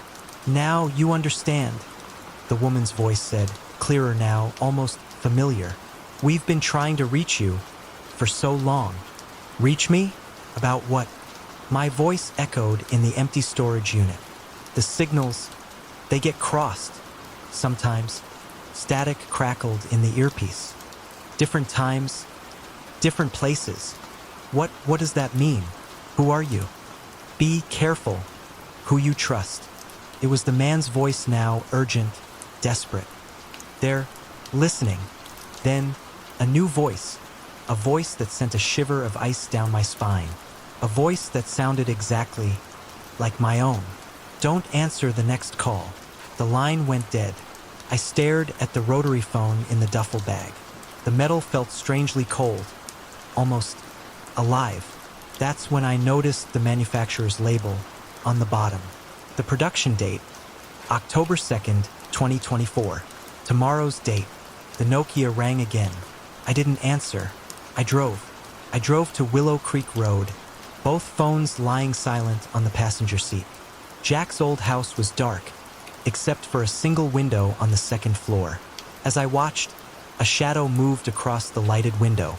The rotary phone, still in the duffel bag, started to ring. A real, physical, ringing sound, the kind that shouldn't have been possible without it being connected to anything. I let it ring. After 5 rings, it stopped. The light in Jack's house went out. The Nokia lit up, not with a call, but with a text message. From unknown number. Smart choice. I spent the rest of the night driving aimlessly around the city, too afraid to go home, too afraid to stop. The phones remained silent. As the sun rose, I pulled into a diner parking lot, my body exhausted, my mind reeling. The waitress, a woman with tired eyes and a name tag that read Doris, brought me coffee I didn't remember ordering. "Rough night?" she asked. Her voice. I nodded, unable to speak. "Those old phones," she said, gesturing towards the Nokia, which I'd placed on the table. "They pick up all sorts of strange signals. My grandmother used to say they could catch calls from different times." I looked up sharply, my heart pounding, but she was already walking away, refilling coffee cups at other tables. The Nokia screen lit up. A final message. From unknown number. Time to let go. I drove to the Willamette River. I took both phones, the Nokia and the rotary, and threw them into the deep, flowing water. They sank without a trace. That was 3 months ago. I've moved to a new apartment, changed my phone number, but sometimes, late at night, I still hear phantom ringing. And when I check my call log, there's always one missed call. From unknown number. Duration, 0 seconds. I never answer unknown calls anymore. Some signals are better left uncrossed. Some voices should stay unheard. And sometimes the only way to escape the past, or the future, is to cut the line completely. But I can't stop wondering about those voices, those fragments of conversations that seem to know everything about me. Were they warnings, threats, messages from another timeline trying to break through? I keep thinking about what the woman's voice said, about signals crossing, between different times, different places, about the rotary phone with tomorrow's date, about my own voice, telling me not to answer, Last week, I saw Uncle George at a family gathering. He asked me what happened to that old Nokia he'd given me. Lost it, I said. He gave me an odd look. What Nokia? The one you found. In your shop. The backup phone. You gave it to me 3 months ago. He shook his head, slowly. Never gave you any phone. Finn. Haven't cleaned out the back room in years. I went home and checked my calendar. October 2nd, 2024. The date on the rotary phone. It was circled in red ink. I don't remember marking it. The circle is getting bigger every day. Sometimes, I wake up at 3:47 a.m., the exact time of that first call. My apartment is silent, but I can feel something. Listening, waiting. The air hums with unspoken words, with crossed signals, with the echoes of voices from somewhere else. I started writing everything down. Times, dates, names, places, everything the voices mentioned.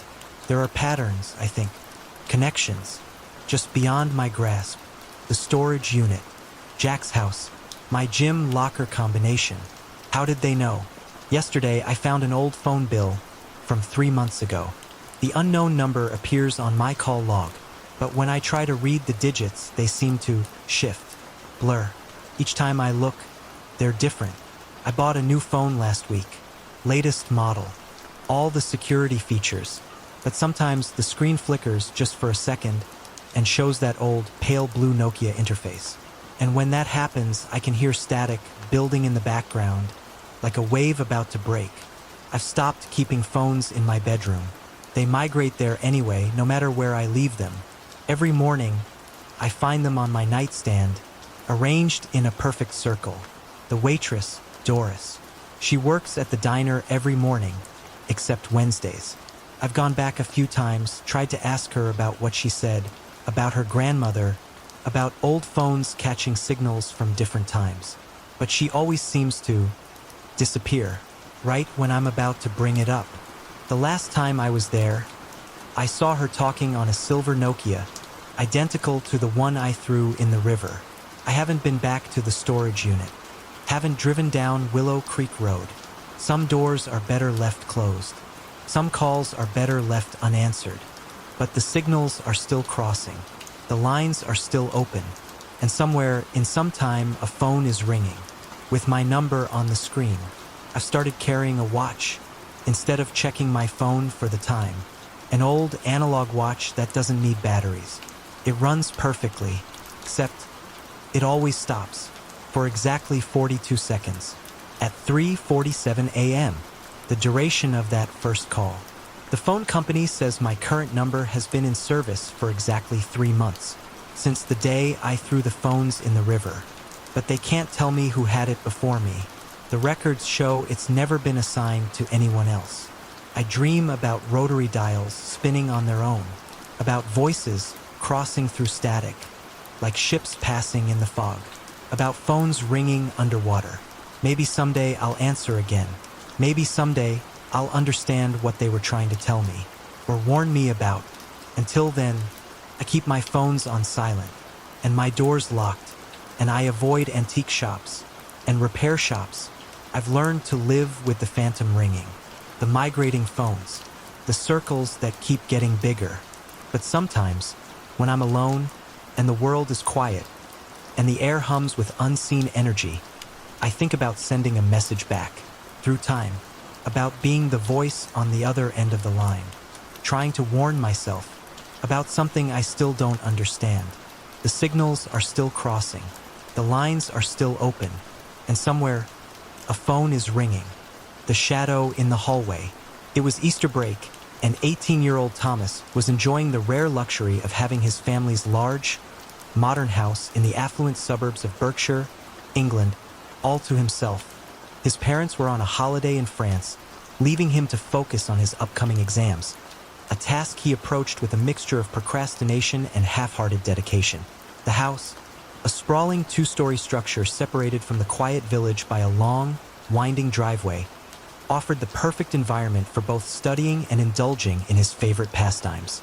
Thomas relished the freedom, eating instant noodles at odd hours, watching movies late into the night, and revising in blissful silence.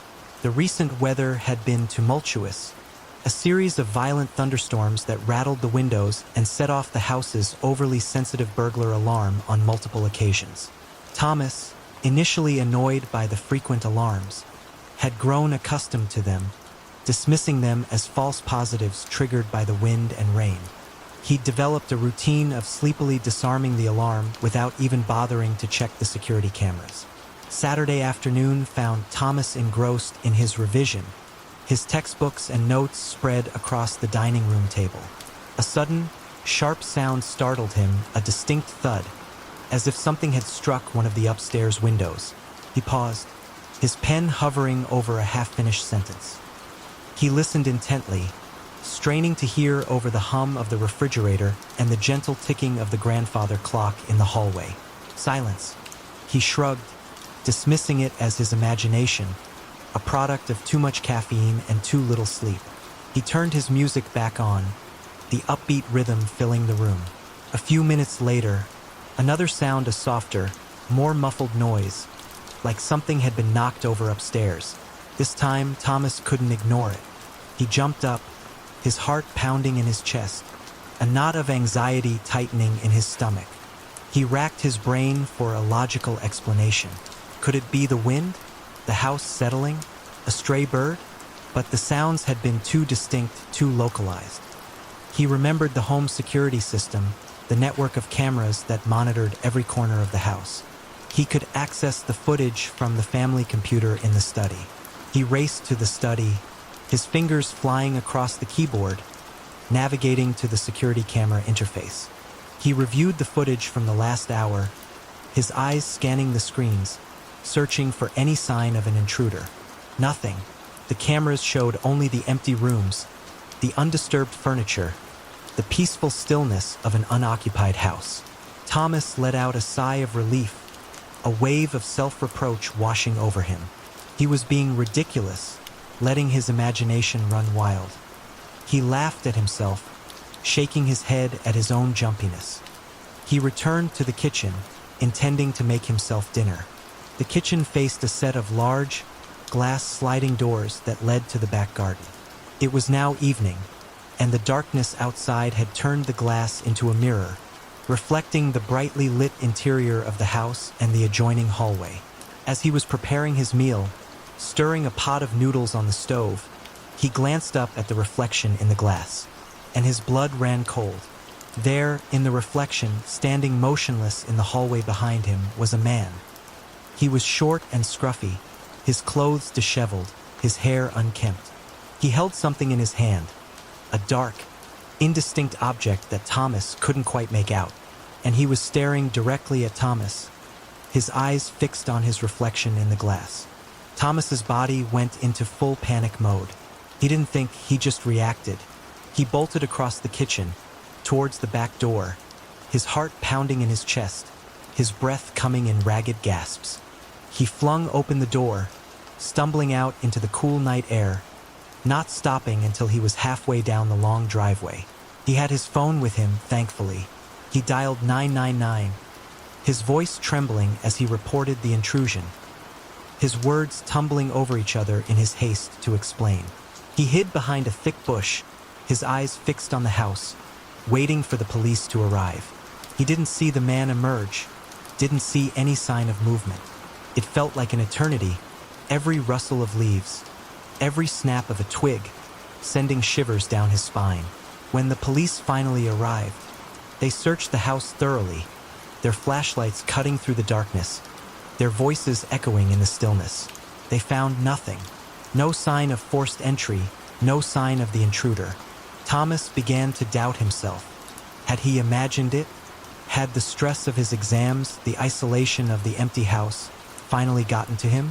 It wasn't until an hour later, after the police had left and Thomas was sitting, shaken and bewildered, in the living room, that the truth was revealed. The police had reviewed the CCTV footage, and they had found him. The footage showed the man entering the house not on Saturday, but on Thursday night, 2 full days earlier. He had somehow slipped in unnoticed, undetected, and had been hiding somewhere inside the house, all while Thomas had been going about his daily routine, blissfully unaware of the stranger lurking in the shadows. The man was later identified as a local homeless man with a history of mental illness. He was apprehended and charged, but the incident left an indelible mark on Thomas. He would never again feel truly safe alone in the house. The knowledge that a stranger had been living, undetected, under the same roof, watching him, observing him, was a terrifying violation that would haunt him for years to come. The comfort of home was forever shattered. The digital phantom. Graduation was just around the corner. 20-year-old Maya, a bright and bubbly college student, was buzzing with excitement. She had finally passed the dreaded statistics class that had threatened to derail her academic career, and she was looking forward to receiving her Associate of Arts degree. A celebration was definitely in order. It was a warm, sunny afternoon, and Maya was lounging by the pool at her apartment complex, surrounded by her roommates and a few close friends. They were laughing, sharing stories, and basking in the glow of their collective accomplishments. Maya checked her phone, a grin spreading across her face as she saw the official confirmation. She had passed. "I did it," she announced, holding up her phone for everyone to see. "I officially passed stats." Cheers erupted around the pool.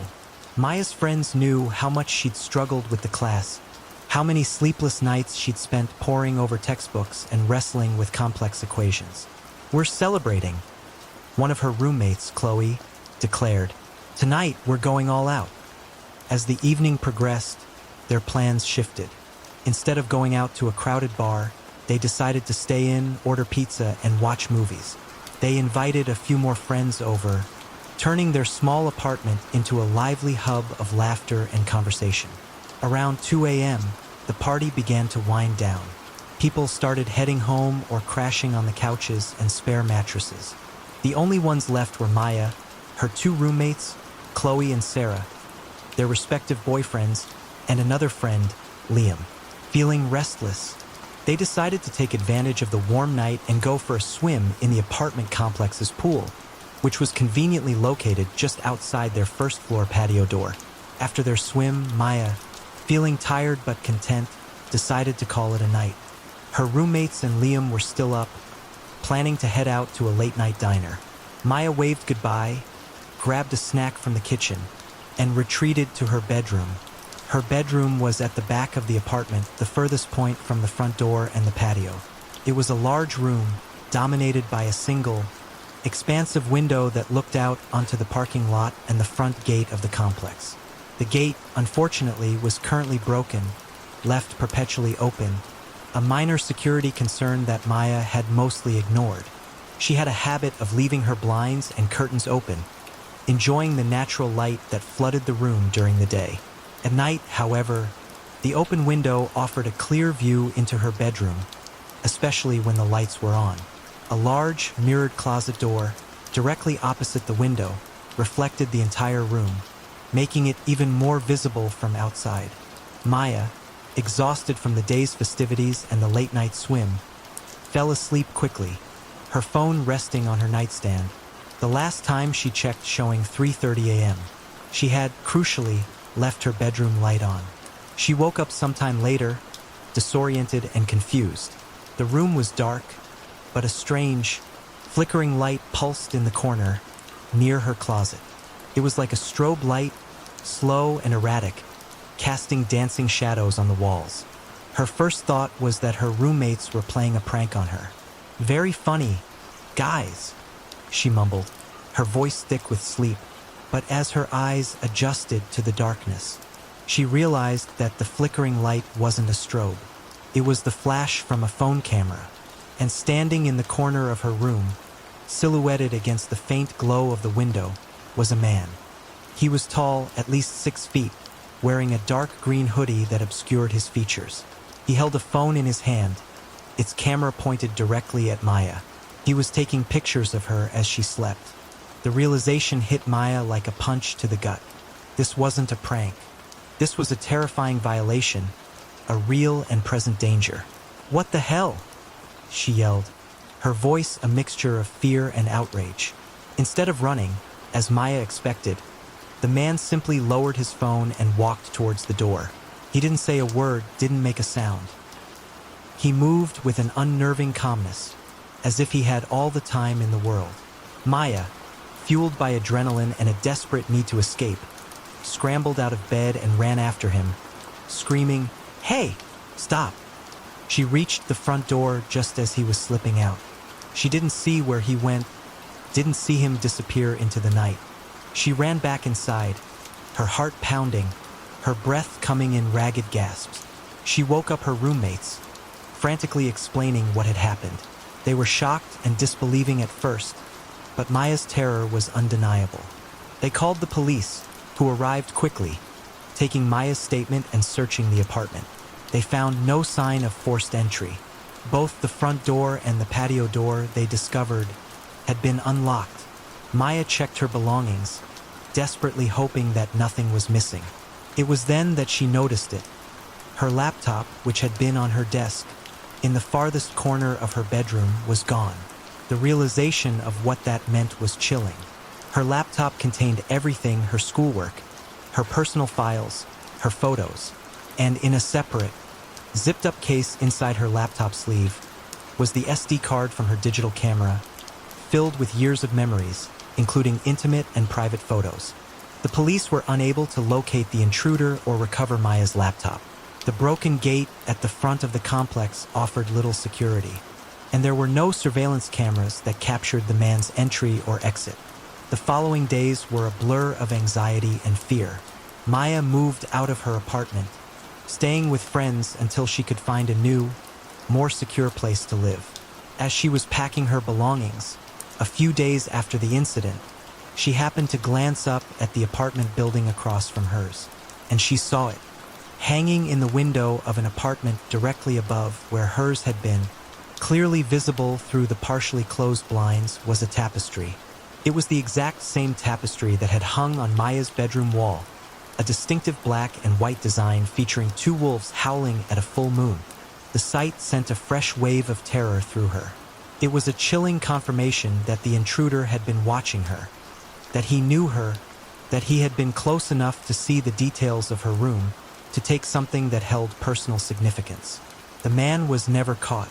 Maya never recovered her laptop or her SD card. The incident left her with a deep sense of violation and a lingering fear that she would never truly feel safe again.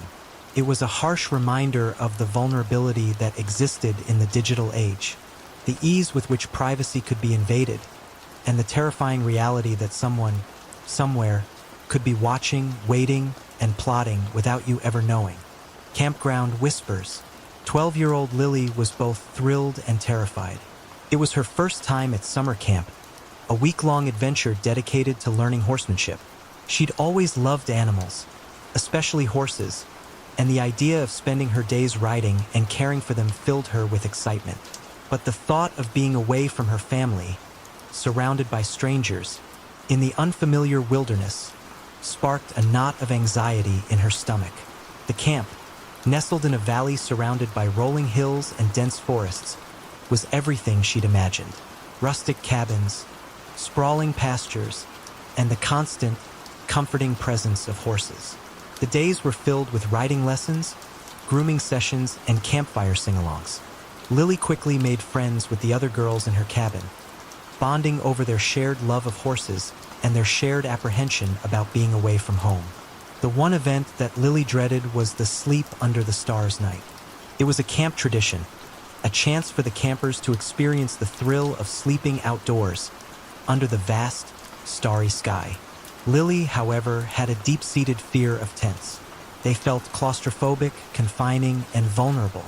But she didn't want to be the odd one out, the only girl who refused to participate. So, with a mixture of reluctance and forced enthusiasm, she joined the other campers as they set up their tents in a designated clearing, a short walk from the main cabins. 4 girls were assigned to each tent. Lily found herself sharing with 3 other girls she'd befriended during the week. Maya, a confident, outgoing girl. Chloe, a quiet, thoughtful girl. And Sarah, a giggly, energetic girl. The evening was filled with the usual camp activities: roasting marshmallows over a crackling campfire, telling spooky stories, and singing campfire songs. As darkness fell, the counselors ushered the campers to their tents, reminding them to be quiet and respectful of the other campers. Lily crawled into her sleeping bag, the nylon fabric feeling cold and unfamiliar against her skin. She lay there, stiff and uncomfortable, listening to the sounds of the night, the rustling of leaves, the hooting of an owl, the distant chirping of crickets. The other girls in her tent seemed to fall asleep almost instantly, their breathing soft and even. Lily, however, remained wide awake. She felt exposed, vulnerable, the thin fabric of the tent offering little protection from the unknown dangers of the night.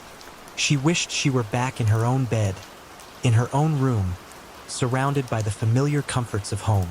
She was starting to feel a bit drowsy, in spite of herself. Then, she began to hear something. It was a faint sound at first, barely audible above the natural noises of the night. But as she listened, it grew clearer, the distinct sound of footsteps, crunching on the dry leaves and twigs outside the tent. Lily held her breath, her heart pounding in her chest. She was positioned close to the mesh window of the tent, hoping to catch a cool breeze. The footsteps grew louder, closer. She tried to convince herself it was just a counselor making their rounds, checking on the campers. But the footsteps didn't sound like the heavy, purposeful tread of an adult. They were lighter, more hesitant, almost furtive. Then the footsteps stopped, right outside the tent. Lily felt a presence, a sense of someone kneeling just beyond the thin mesh window. She could feel their proximity, their unseen gaze. She squeezed her eyes shut, willing herself to be invisible, to disappear into the darkness of the tent. But her curiosity, fueled by a growing sense of dread, got the better of her. She slowly, cautiously, opened her eyes. She peered through the mesh window, and she saw it. A figure, shrouded in darkness, kneeling just outside the tent. She couldn't make out any details, couldn't see their face, couldn't tell if it was a man or a woman, an adult or a child. It was just a dark shape, a silhouette against the faint moonlight filtering through the trees. The silence was broken by a new sound, whispering. It was a low, murmuring sound, barely audible, like someone talking to themselves in a hushed tone. The whispering continued, uninterrupted, for what felt like an eternity. Lily strained her ears, trying to make out the words, but they were too indistinct, too muffled. It was the sound of a fever dream, a nightmare. She caught words and phrases. Savior, sacrifice, wept. Every so often, the whispering would stop. Lily would cautiously raise her head, peeking through the mesh window, expecting the figure to be gone. But it was always there, still kneeling, still silent, still watching. Then the whispering would start again, the same low, murmuring sound, the same unintelligible words. Lily tried to wake up the other girls, shaking their shoulders, whispering their names. But they slept soundly, oblivious to the terror unfolding just inches away. The whispering continued, on and off throughout the night. Lily lay there, frozen with fear, her eyes darting back and forth between the window and the sleeping forms of her tentmates. Eventually, during one of the periods of silence, exhaustion finally claimed her. She drifted off into a fitful, uneasy sleep, her mind filled with unsettling images and half-formed nightmares. She woke up with a jolt, the memory of the night before flooding back to her. She looked towards the window. The figure was gone. The sun was rising, casting a warm, golden glow over the campground. The other girls were stirring, stretching and yawning, their faces bright and cheerful. Lily, still shaken by her experience, cautiously asked them if they'd heard or seen anything during the night. They looked at her blankly, shaking their heads. "No," Maya said. "I slept like a log." "Me too," Chloe chimed in. "Didn't hear a thing." Sarah just giggled. "You probably just had a bad dream, Lily." Lily knew it hadn't been a dream. She knew what she'd seen, what she'd heard, but she also knew that no one would believe her. It was her secret, her burden, a chilling memory that would forever be etched in her mind. The rest of the camp experience passed without incident. Lily never saw the figure again, never heard the whispering again. But the memory of that night, the feeling of being watched, the unsettling sound of the unintelligible words, stayed with her, a constant reminder of the unseen, unexplained things that could lurk in the darkness. Highway hunters. The annual summer road trip was a cherished family tradition for 16-year-old Sophia. Every year, her family, Sophia, her younger sister, Isabella, and their parents would pile into their trusty minivan and drive several hours from their home in upstate New York to a picturesque coastal town in Rhode Island. It was a time for relaxation, seafood feasts, and long days spent on the beach. This year, however, their departure was delayed. Sophia's father, a dedicated accountant, had to work late, finishing up some urgent end-of-month reports. They finally set off in the middle of the night, the sky a vast expanse of inky blackness, punctuated by the occasional flicker of distant stars. Sophia, nestled in the back seat with Isabella, initially enjoyed the quiet hum of the engine and the rhythmic passing of streetlights. She drifted in and out of sleep, the darkness outside pressing against the windows. The first few hours of the drive were uneventful. The highway was mostly deserted, the only other vehicles being the occasional long-haul truck, its headlights cutting through the gloom. Around 3 a.m., Sophia was jolted awake by her father's sudden, sharp curse. He gripped the steering wheel tightly, his knuckles white, his eyes fixed on the rearview mirror. "What's wrong, Dad?" Sophia asked, her voice thick with sleep. Her father hesitated, his voice strained. "Nothing, honey. Go back to sleep." But Sophia was already alert, her senses on high alert. She noticed the tension in her father's shoulders, the way he kept glancing in the rearview mirror. Then, the car swerved violently, throwing Sophia and Isabella against the side doors. Isabella, who had been sound asleep, woke up with a startled cry. "What's happening?" Sophia's mother exclaimed, her voice laced with panic. "There's a Jeep," Sophia's father said, his voice tight with anger and fear. "They've been tailgating us for the last hour. Every time I change lanes, they change lanes. They're messing with us." Sophia peered out the back window. She could see the headlights of the Jeep, two bright circles in the darkness, relentlessly following them. The highway was otherwise deserted, a long, black ribbon stretching endlessly into the night. The realization of what was happening sent a chill down Sophia's spine. This wasn't just a case of aggressive driving. This was something else, something far more sinister. These people, whoever they were intentionally harassing them, stalking them on a deserted highway in the middle of the night. Sophia's mother suggested they pull over at the next rest stop and call the police. They saw a sign, "Rest area, 2 miles." Those 2 miles felt like an eternity. The Jeep continued to tailgate them, its headlights looming large in the rearview mirror. Sophia could feel her heart pounding in her chest, her breath coming in short, shallow gasps. Finally, they reached the rest area. It was a small, brightly lit oasis in the surrounding darkness, a cluster of vending machines, restrooms, and a few picnic tables. Sophia's father pulled into the parking lot, as close to the main building as possible. The Jeep followed them, pulling in right behind them. Sophia's mother, Isabella, and Sophia scrambled out of the minivan, their legs shaky, their hearts pounding. They ran towards the building, intending to call 911.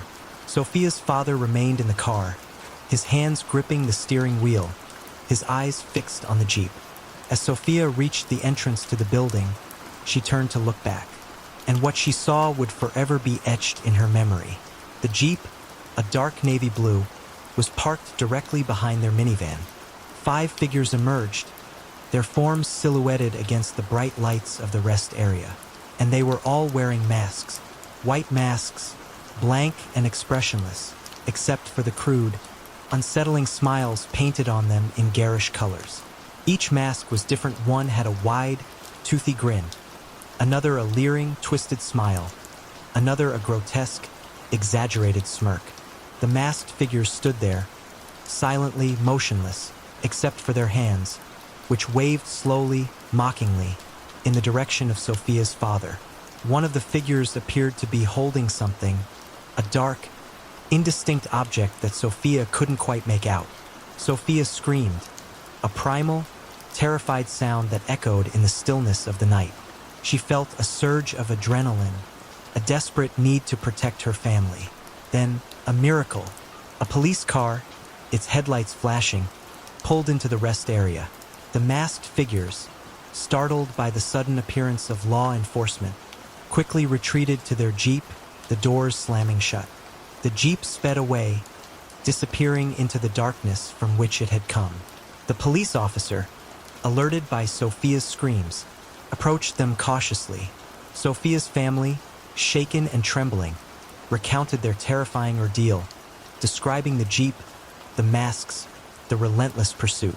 They stayed at the rest stop until dawn, huddled together, their fear slowly giving way to a fragile sense of relief. They continued their journey, but the joy of their annual vacation had been irrevocably tainted. The masked figures were never identified, their motives never explained. The incident remained a chilling, unexplained mystery, a haunting reminder of the randomness of evil, the vulnerability of travelers on a lonely highway, and the terrifying reality that sometimes the monsters wear masks. The happy memories of family vacations, forever tainted. The furniture maker's touch. The first thing I noticed when I took over my father's furniture restoration business wasn't the outdated accounting software, or the stack of unpaid invoices on his desk, or even the ancient, sputtering espresso machine that probably hadn't been cleaned since the Carter administration. It was the padlock, a heavy, brass padlock, securing the door to a small storage room in the basement of the workshop. Its surface was dull with dust and age, but the metal still held a faint, stubborn gleam. My name is Charles Charlie Harding, and I'm not a furniture maker. I'm a graphic designer, or at least I was, until my father, Samuel Harding, had a stroke 3 months ago. The doctors said he'd recover, eventually, but the business Harding and Son Fine Furniture Restoration, a small but respected establishment in a quiet corner of Providence, Rhode Island, couldn't wait. Someone had to step in, and that someone apparently was me. I found the key to the padlock buried in the bottom drawer of Dad's massive oak desk, underneath a pile of yellowed warranties for equipment we probably didn't even own anymore. The metal was surprisingly cold against my palm as I stood in front of that basement door, listening to the steady drip, drip, drip of water leaking from a pipe somewhere in the darkness. The lock clicked open with a loud, echoing sound that seemed to bounce off the concrete walls.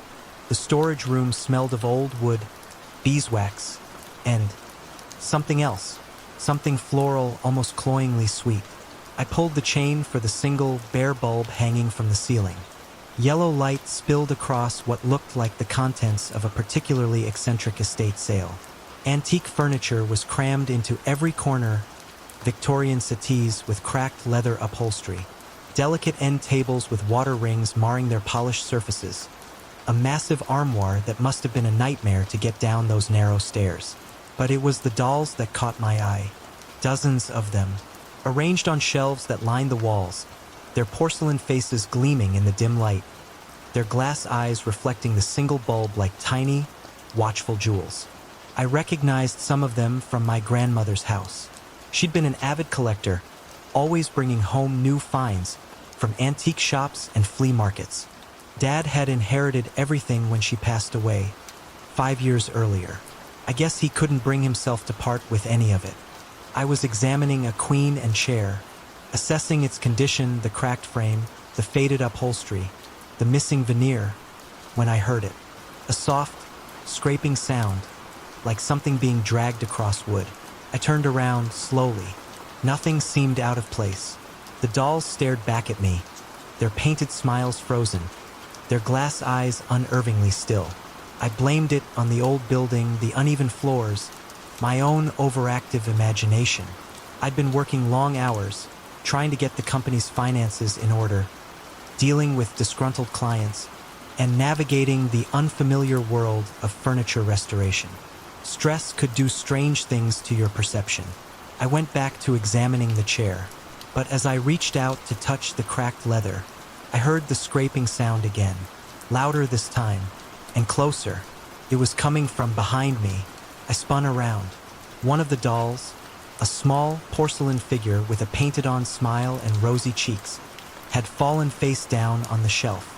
I picked it up, carefully, noting its surprising weight, the intricate detail of its lace dress, the delicate brushstrokes of its painted features.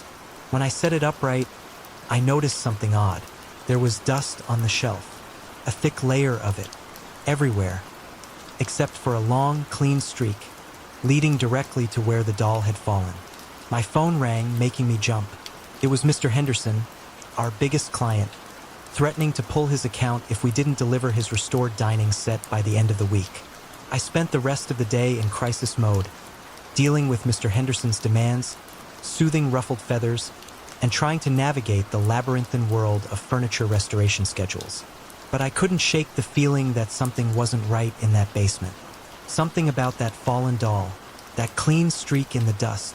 That night, I stayed late at the workshop, poring over old invoices and contracts. Around midnight, I heard footsteps in the hallway. "Hello," I called out. No response. The security system was armed. No one else should have been in the building. I grabbed my phone, activating the flashlight app, and walked down the hall, my heart pounding. Empty.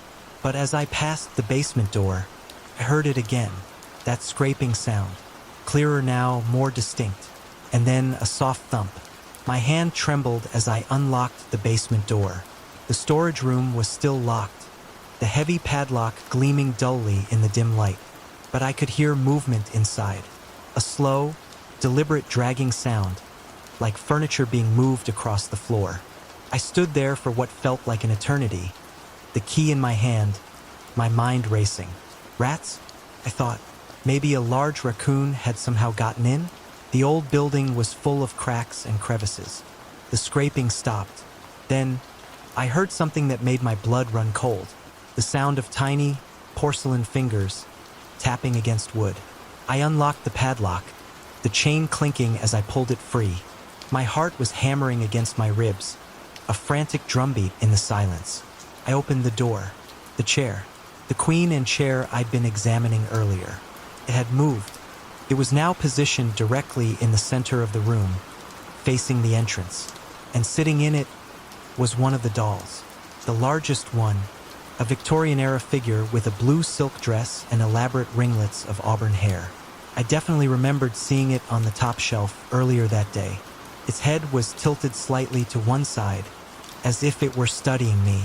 Its glass eyes reflected the beam of my flashlight, two tiny, unervingly bright points of light in the darkness. I backed away, slowly, my breath catching in my throat. Before I could reach the door, I heard movement behind me. I turned. Another doll. It was walking across one of the shelves. Its tiny porcelain feet made clicking sounds against the wood. More movement, all around the room. The dolls were stirring. Small heads turned. Jointed arms began to reach out. Porcelain fingers flexed. I ran. I slammed the door shut and fumbled with the padlock, my hands shaking so badly I could barely get the key to turn. From inside, I could hear the scraping sound getting louder, accompanied by the click-click-click of dozens of tiny feet on wood and on the floor. The lock finally caught. I stumbled backward, gasping for air, my back pressed against the cold concrete wall. Multiple somethings, hit the other side of the door with a series of soft, but insistent, thumps. I made it up the stairs somehow and out of the building. I didn't stop running until I reached my car. I spent the rest of the night in a 24-hour diner, drinking lukewarm coffee and trying to convince myself I was having some kind of stress-induced breakdown. Things like this didn't happen in real life. They couldn't. But when I arrived at the workshop the next morning, I found the storage room door standing wide open. The padlock lay on the floor, still locked, its hasp somehow twisted, ripped completely from its mounting. Inside, every single piece of furniture had been arranged in a perfect circle around that queen and chair. and every single doll was sitting exactly where it had been 2 days earlier, posed primly on their shelves, their painted smiles fixed, their glass eyes seemingly following my every move. I spent that morning researching the building's history, desperately searching for anything that might explain what was happening. The company had been in the family for 3 generations, operating out of the same converted warehouse since my grandfather's time. Before that, the records showed it had been a textile mill in the early 1900s. Nothing. No reports of unusual deaths. No tragic accidents. No mysterious disappearances. Nothing that would suggest a haunting or whatever this was. Then I found an old newspaper article tucked away in a dusty archive file. A small, local news item from 1912 about a fire at the textile mill. Several workers had been killed, trapped in the basement storage area, when a faulty boiler exploded. The article mentioned that one of the victims had been a young woman, a seamstress who made dolls in her spare time, selling them to supplement her meager income. I printed the article and took it down to the basement, my hand steady this time, as I unlocked the storage room door. The furniture was still arranged in that perfect circle. I walked to the center of the room and sat down in the queen and chair. "I know you're here," I said, my voice echoing in the silence. "I know what happened to you." I'm sorry. Nothing moved. The only sound was my own breathing, and that eternal drip, drip, drip of water from the leaky pipe. Then I heard it, that familiar scraping sound. One of the dolls on the middle shelf turned its head to look at me, then another, and another. Soon, every glass eye in the room was fixed on my face. The largest doll, the one in the blue silk dress, stood up. Its porcelain feet clicked against the wood as it walked to the edge of the shelf. Stopped there, looking down at me. This was your place," I said, my voice trembling slightly. You worked here. You made dolls." The doll's head tilted, a subtle, almost imperceptible movement. Behind it, I could see the others starting to move, climbing down from their shelves. With jerky, unnatural motions, they gathered around the blue-dressed doll, like children around a teacher. I don't want to take this space from you," I continued, "but I need to run this business. My father, he's sick. The company will fail if someone doesn't." The blue-dressed doll took another step forward, then another. It walked right off the edge of the shelf. I started to lunge forward instinctively to catch it, but before it could fall, it stopped, floating in midair. The other dolls followed, drifting down from their shelves like fallen leaves, their movements silent and graceful. They formed a circle around my chair, looking up at me with their wide, glassy eyes. The blue-dressed doll floated up until it was at eye level with me. This close, I could see the fine cracks in its porcelain skin, the way its painted lips were slightly faded at the corners. It reached out one tiny hand and pointed at the newspaper article I was still clutching. Then it pointed at the furniture arranged around us. And finally, it pointed at me. Understanding dawned. You want to help?" The doll nodded, a barely perceptible movement of its head. You know this building. You worked here. You want to see it succeed." Another nod. Around us, the other dolls had begun to move, straightening the furniture, dusting off surfaces with their tiny hands. One of them picked up a fallen table leg I hadn't even noticed and began trying to reattach it. I let out a laugh, a shaky, slightly hysterical sound, a mixture of relief and disbelief. "Okay," I said. "Okay, we can work something out. You can stay here. This can still be your space. Just maybe we can figure out a way to do this that doesn't involve giving me a heart attack." The blue-dressed doll's painted lips seemed to curve upwards, slightly, at the corners. It extended its hand again, this time palm up, as if offering to shake on our deal. I reached out, hesitantly, and touched my index finger to its tiny, porcelain palm. Its touch was cold, but not unpleasant. That was 6 months ago. The company is doing surprisingly well. I've modernized the accounting system, brought in some new clients, and even hired a few additional employees. But I've kept the basement storage room exactly as it was, though I did install better lighting, and I brought in some tools and materials for repairs. Every morning, when I arrive, I unlock the basement door and say, "Good morning, ladies." They never move when anyone else is around, but sometimes I'll come down to find a piece of furniture perfectly restored overnight, or discover that they've reorganized the storage space in a way that makes far more sense than anything I could have come up with. The blue dress doll, I call her Clara now, after the name I found in that old newspaper article, seems to have appointed herself as my assistant manager. She has excellent taste in furniture and an eye for detail that comes from decades of watching. Dad's recovering slowly. I haven't told him about our new helpers yet. I'm not sure how to explain that his mother's doll collection has become an integral part of our restoration department. But the other day, when he visited the workshop, he commented on how good everything looked. "Just like the old days, Charlie," he said, smiling, "like there's still some real pride in the craftsmanship." I caught a glimpse of movement from the basement doorway, just a flash of blue silk disappearing into the shadows, and I could have sworn I heard the faintest sound of porcelain hands clapping. Sometimes, late at night, when I'm working late, I'll hear music drifting up from the basement. The tinkling notes of an old music box, playing a melody I don't recognize. I'll go down to find the dolls having what looks like a party, dancing in circles around that old queen and chair. They always invite me to join them, though mostly I just watch. It's still a bit unsettling, if I'm honest, but there's something oddly comforting about it, too. I've learned to accept that some things in life don't need rational explanations. Sometimes, you just need to trust that the past has its own way of taking care of the present. And sometimes, the best business partners are the ones who've been there all along, silently watching, waiting for someone to finally notice them. The company's ledgers show a mysterious new expense category now: restoration supplies, special projects. Every month, I make sure to order new ribbons and lace and tiny porcelain doll parts. I leave them on the shelves at night and find them transformed into perfect repairs by morning. It's an unconventional arrangement, to be sure, but it works for us. And if clients sometimes comment that our restored pieces seem to have a certain life to them, a certain warmth that modern furniture lacks, well, that's just part of the Harding and Son family business's special touch.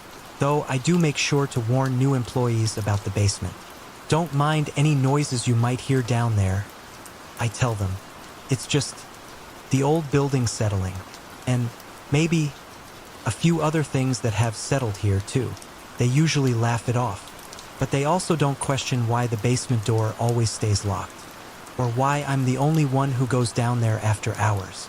Some things in a family business, after all, are best kept in the family, even if that family now includes a collection of antique dolls with glass eyes and secrets of their own. And I always make sure the coffee is fresh. Clara prefers it that way. The glimmering gaze. The old house in the Inland Empire of Southern California held a unique blend of comfort and unease for 8-year-old Clara. It was a 2-story structure, nestled in a quiet cul-de-sac, its stucco walls painted a warm, inviting beige. But there was something about the way the shadows fell, the way the wind whispered through the eucalyptus trees in the backyard, that sometimes made Clara's skin crawl. Her room was on the ground floor, next to the front door. The window, large and rectangular, offered a view of the street, but the blinds were rarely fully closed. A 6-inch gap remained at the bottom, a sliver of uncovered glass that, on most nights, was inconsequential. Clara's parents, a loving and practical couple, were often preoccupied. Her father, a dedicated police officer, worked long, unpredictable night shifts in a neighboring city. Her mother, a busy nurse, often worked late as well. Clara, an only child at the time, her younger brother wouldn't arrive for another few years, was often left to her own devices, her imagination her constant companion. On this particular night, Clara's father was away on duty, and her mother was asleep upstairs in the master bedroom, exhausted after a double shift at the hospital. Clara, tucked into her bed, drifted off to sleep, the soft glow of her night light casting dancing shadows on the walls. Sometime after midnight, she woke up, abruptly, without any apparent reason. She lay there, staring up at the ceiling, her eyes slowly adjusting to the dim light. She felt a strange sense of alertness, a prickling awareness that something wasn't quite right. She sat up in bed, looking around the room. Her gaze fell upon the window, and that's when she saw it. 2 points of light, bright and white, glowing in the gap between the bottom of the blinds and the windowsill. They were perfectly round, perfectly symmetrical, spaced apart as if they were eyes. Clara's first thought was that it was a reflection, a trick of the light. The streetlight outside often cast strange patterns on her window, but she knew with a growing sense of unease that this was different. The streetlight was a single, diffuse glow, not two distinct focus points of light. Her next thought, fueled by a desperate hope that it was something harmless, was that it was her cat, Chelsea. Chelsea, a sleek black feline with piercing green eyes, often roamed the neighborhood at night. But Chelsea's eyes, when reflecting light, had a distinct greenish tinge. These eyes were pure white, unervingly bright, devoid of any color. Clara stared at the glowing eyes, frozen in place, her mind struggling to make sense of what she was seeing. They were too high off the ground to be a cat. The windowsill was at least 4 feet from the ground. What could possibly be out there, staring back at her? A wave of fear, cold and primal, washed over her. She wanted to scream, to call for her mother, but her voice was caught in her throat. She gathered her courage, driven by a mixture of fear and a desperate need to understand. She slowly got out of bed, her bare feet padding softly on the carpet. She knelt down, getting closer to the window, her eyes fixed on the glowing orbs. And then the most terrifying thing happened. The eyes, still locked on Clara, began to tilt, slowly, steadily, as if the head to which they were attached was cocking to the side, studying her with an unnerving curiosity. The movement was so unnatural, so inhuman, that it shattered any remaining doubt in Clara's mind. This wasn't an animal. This wasn't a reflection.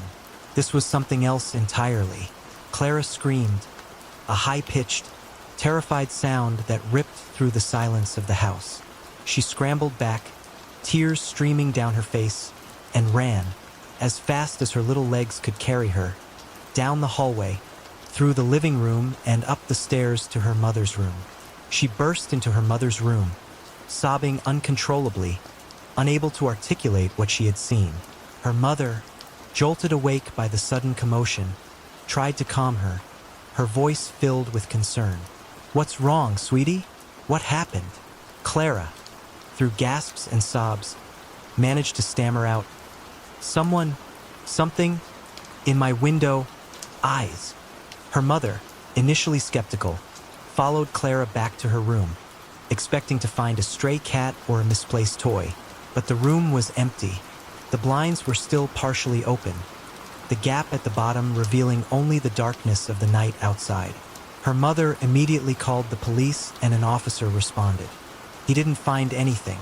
Years later, she asked about that night and her mother confirmed that the officer reported a similar incident nearby. This event cemented her belief. The butcher's secret. The small lakeside town of Havenwood was, for the most part, idyllic. Nestled amidst rolling hills and surrounded by a sparkling expanse of water, it was a popular summer destination for city dwellers seeking respite from the urban sprawl. For 25-year-old Liam, it was a temporary escape, a chance to earn some money and enjoy the tranquility of a rural setting. His wife, Sarah, a biologist with a thriving career, had secured a research project that allowed her to work remotely. They'd packed up their belongings, along with their 5-year-old son, Finn, and rented a cozy cottage on the lake, intending to spend the entire summer there. Liam, a trained butcher with years of experience, had no trouble finding work. The town had only one grocery store, Havenwood Provisions, a small, family-owned establishment that catered to both locals and the influx of summer tourists. The store's owner and head butcher was a man named Walter. Walter was a peculiar character. He was tall and lanky, with greasy black hair that he constantly slicked back with his hand. He had a prominent nose, small, beady green eyes that seemed to dart around nervously, and a surprisingly deep, rumbling voice. His teeth, when he smiled, were small and crowded, resembling those of a child. For the first few weeks, Walter seemed relatively normal, albeit a bit reserved. He was a man of few words, mostly communicating through grunts and nods. He didn't seem to mind that Liam was often a few minutes late for his 7 a.m. shift, a habit Liam attributed to his relaxed, small-town attitude. But as time went on, Liam began to notice a darker side to Walter's personality. He would have sudden, unpredictable outbursts of anger, exploding over minor mistakes or perceived inefficiencies. He'd yell and curse, his face turning red, his veins bulging in his neck. Then, just as quickly, he'd revert to his usual quiet demeanor, as if nothing had happened. These outbursts were unsettling, but Liam initially chalked them up to stress. Running a small business, especially during the busy summer season, was undoubtedly demanding. He'd worked with intense butchers before, old-school guys who were passionate about their craft and had little patience for incompetence. He figured Walter was just one of those types. But then the comments started. Subtle, veiled threats, muttered under his breath. "You better get this done right or you'll be sorry," Walter would say, his eyes fixed on Liam with an unsettling intensity. Or, "Sometimes I think you'd be more useful to me dead." These remarks made Liam increasingly uncomfortable. He tried to brush them off as dark humor, a twisted way of motivating his employees. But the way Walter said them, the coldness in his voice, the glint in his eyes, suggested something more sinister. One morning, Liam was significantly late. He'd gotten stuck in a traffic jam caused by a flock of geese crossing the road, a common occurrence in Havenwood, but one that always seemed to happen at the most inconvenient times. He arrived at the store, flustered and apologetic, to find Walter standing in the meat cooler, his back to the door. He was wearing his usual butcher's apron, stained with the inevitable splashes of blood from the morning's work. He held a large, gleaming butcher knife in his hand. Liam began to apologize, explaining the reason for his tardiness, but Walter cut him off. He raised his hand, silencing Liam, and slowly turned around. His face was a mask of barely controlled rage.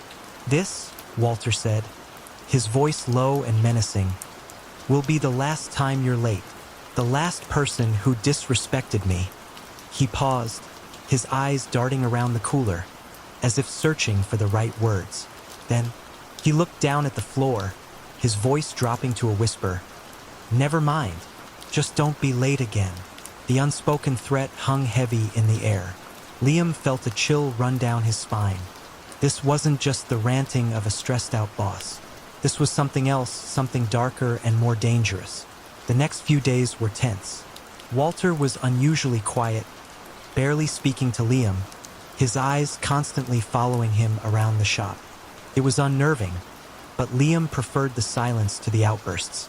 One evening, Walter left early, instructing Liam to finish up a few tasks and clean the meat room before closing. Liam, eager to get home to Sarah and Finn, worked quickly and efficiently. It was around 7 p.m., and he was about to lock up when he noticed something odd. In the back corner of the meat cooler, next to the large stainless steel bone cans, where they disposed of bones and trimmed fat, was a small pool of blood. This in itself wasn't unusual. Blood was a constant presence in a butcher shop, but this pool looked fresh, and it was unusually large. And there was a smell, a foul, pungent odor that made Liam's stomach churn. He cautiously approached the bone can, his senses on high alert. The can was heavier than usual, almost impossible to move. He lifted the lid, just a crack, and the smell hit him like a physical blow. It was the smell of decay, of rot, of something deeply, profoundly wrong. He saw it then through the narrow opening. Meat, but not the kind of meat he was used to seeing. This meat was discolored, almost greenish in places, and covered in a thick, viscous fluid. And there was blood, a lot of blood, far more than should have been there. He quickly replaced the lid, his mind racing. What was in that can? Why did it smell so bad? And why was Walter so secretive about it? He left the store that night, his unease growing with every passing minute. He couldn't shake the image of the discolored meat, the foul smell, the unsettling feeling that something was terribly wrong. The next morning, he arrived at the store to find Walter already there, standing in the meat cooler, his back to the door, in the exact same spot he'd been in the previous evening. As Liam approached, Walter turned around. His face was contorted with rage, his eyes blazing with an almost manic intensity. He held the butcher knife in his hand, not casually, but with a deliberate, threatening grip. "What do you think you saw in that can?" Walter demanded, his voice a low, guttural growl. He took a step closer, poking Liam in the chest with his finger, his voice rising in volume. "Come on, pal. Tell me, what did you see? I know you were digging around. Just tell me." Liam, terrified and bewildered, decided he'd had enough. He wasn't going to risk his safety for a job, especially not with a man who seemed increasingly unhinged. "I'm done," Liam said, his voice trembling but firm. "I quit." He turned to leave, but Walter followed him, his anger escalating. He continued to yell, to demand answers, to accuse Liam of snooping. Liam made it to his car, his heart pounding in his chest. He fumbled with his keys, his hands shaking so badly he could barely get them in the ignition. He started the engine and pulled out of the parking lot. Glancing in his rearview mirror, Walter was still there, standing in the middle of the lot, screaming after him, his face contorted with rage. Liam drove home, his mind racing. He told Sarah everything, his voice shaking as he recounted the events of the past few weeks, culminating in Walter's terrifying outburst. Sarah, understandably alarmed, supported his decision to quit. She suggested they leave Havenwood altogether, return to the safety of the city. But the story didn't end there.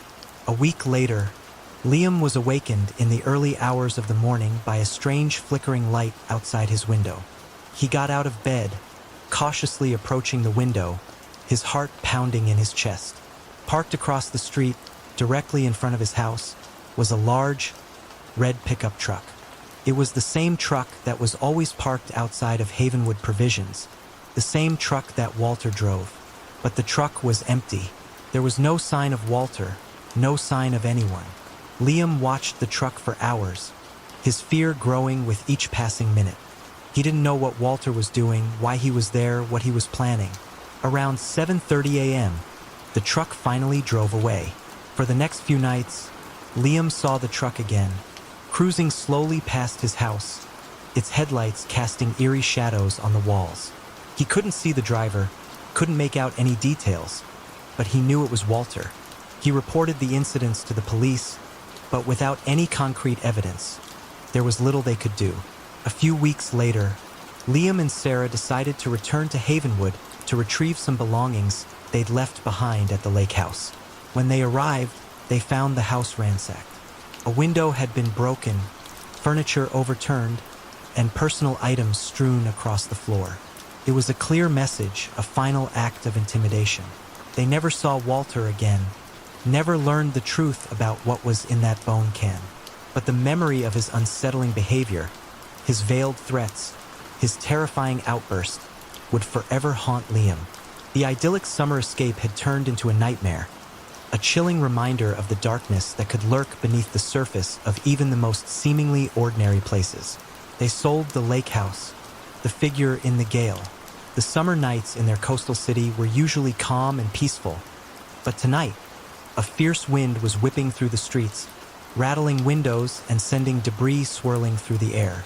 16-year-old Alex and his best friend, Jamie, were walking home from a late-night gathering at their friend Chris's house. It had been a typical teenage get-together: video games, junk food, and endless discussions about everything and nothing. Alex, unlike his friends, didn't partake in the drinking or smoking that had become a regular part of these gatherings. He preferred to stay sober, a designated driver in case anyone needed a ride. As they approached 2:30 a.m., Alex and Jamie decided to head home. Chris lived about a 30-minute walk from Jamie's house, a journey they'd made countless times before. The route took them through a city park, a sprawling green space that, during the day, was a haven for families and dog walkers. But at night, the park transformed into a realm of shadows and silence, its beauty replaced by an unsettling eeriness. The wind howled around them, buffeting their bodies and making it difficult to walk in a straight line. The streetlights along the road flickered intermittently, casting long, dancing shadows that played tricks on their eyes. As they exited the park, their unease grew. The silence of the park had been replaced by the unsettling sounds of the wind, the rustling of leaves, the creaking of branches, the distant wail of a siren. They stopped at a gas station, a brightly lit beacon in the surrounding darkness. The young woman behind the counter, her face bored and expressionless, asked Alex to leave his backpack at the door. They probably looked suspicious. Two teenagers stumbling into the brightly lit store at 3 a.m., their eyes wide and unfocused. Alex complied, leaving his backpack by the entrance. They quickly grabbed some snacks and drinks, paid for their items, and stepped back out into the blustery night. The wind seemed to have intensified, whipping their hair and stinging their faces. They walked quickly, their heads down, trying to shield themselves from the gusts. A few blocks ahead, they saw a dilapidated house, set far back from the road, surrounded by an overgrown lawn. It was a stark contrast to the well-maintained homes that lined the rest of the street. The windows were broken, the paint was peeling, and the wooden shutters banged rhythmically against the walls in the wind, creating a cacophony of creaks and slams. Alex felt a shiver run down his spine. The house seemed to exude an aura of decay and neglect, a sense of something deeply wrong. He quickened his pace, urging Jamie to do the same. "Let's just get past this place," Alex muttered, his voice barely audible above the wind. Jamie, still slightly buzzed from the earlier festivities, seemed oblivious to the unsettling atmosphere. He was slurping loudly on his drink, his eyes unfocused. As they approached the house, the wind seemed to pick up even more, swirling around them in a vortex of dust and debris. The shutters banged louder, the creaking sounds more insistent, more menacing. Then, in the distance, they saw a figure. It was a person, tall and thin, crossing the road ahead of them. The figure moved with an unnatural fluidity, almost as if they were gliding rather than walking. They were wearing what appeared to be a long, flowing dress or robe, the fabric billowing in the wind. Alex and Jamie stopped dead in their tracks, their eyes fixed on the figure. They couldn't make out any details, couldn't see their face, couldn't tell if it was a man or a woman. But there was something deeply unsettling about the way they moved, the way they seemed to float across the road. The figure entered a small parking lot on the other side of the street, disappearing from view. Alex and Jamie exchanged terrified glances. They didn't speak, didn't need to. They both felt it, a primal fear, a sense of impending danger. They started walking again, faster this time, their eyes scanning the streets, searching for any sign of the figure. They reached Jamie's house, a two-story Victorian with a wraparound porch, its windows dark and silent. As they stood on the porch, fumbling with the keys, Alex realized something. His backpack. He'd left it at the gas station. A wave of dread washed over him.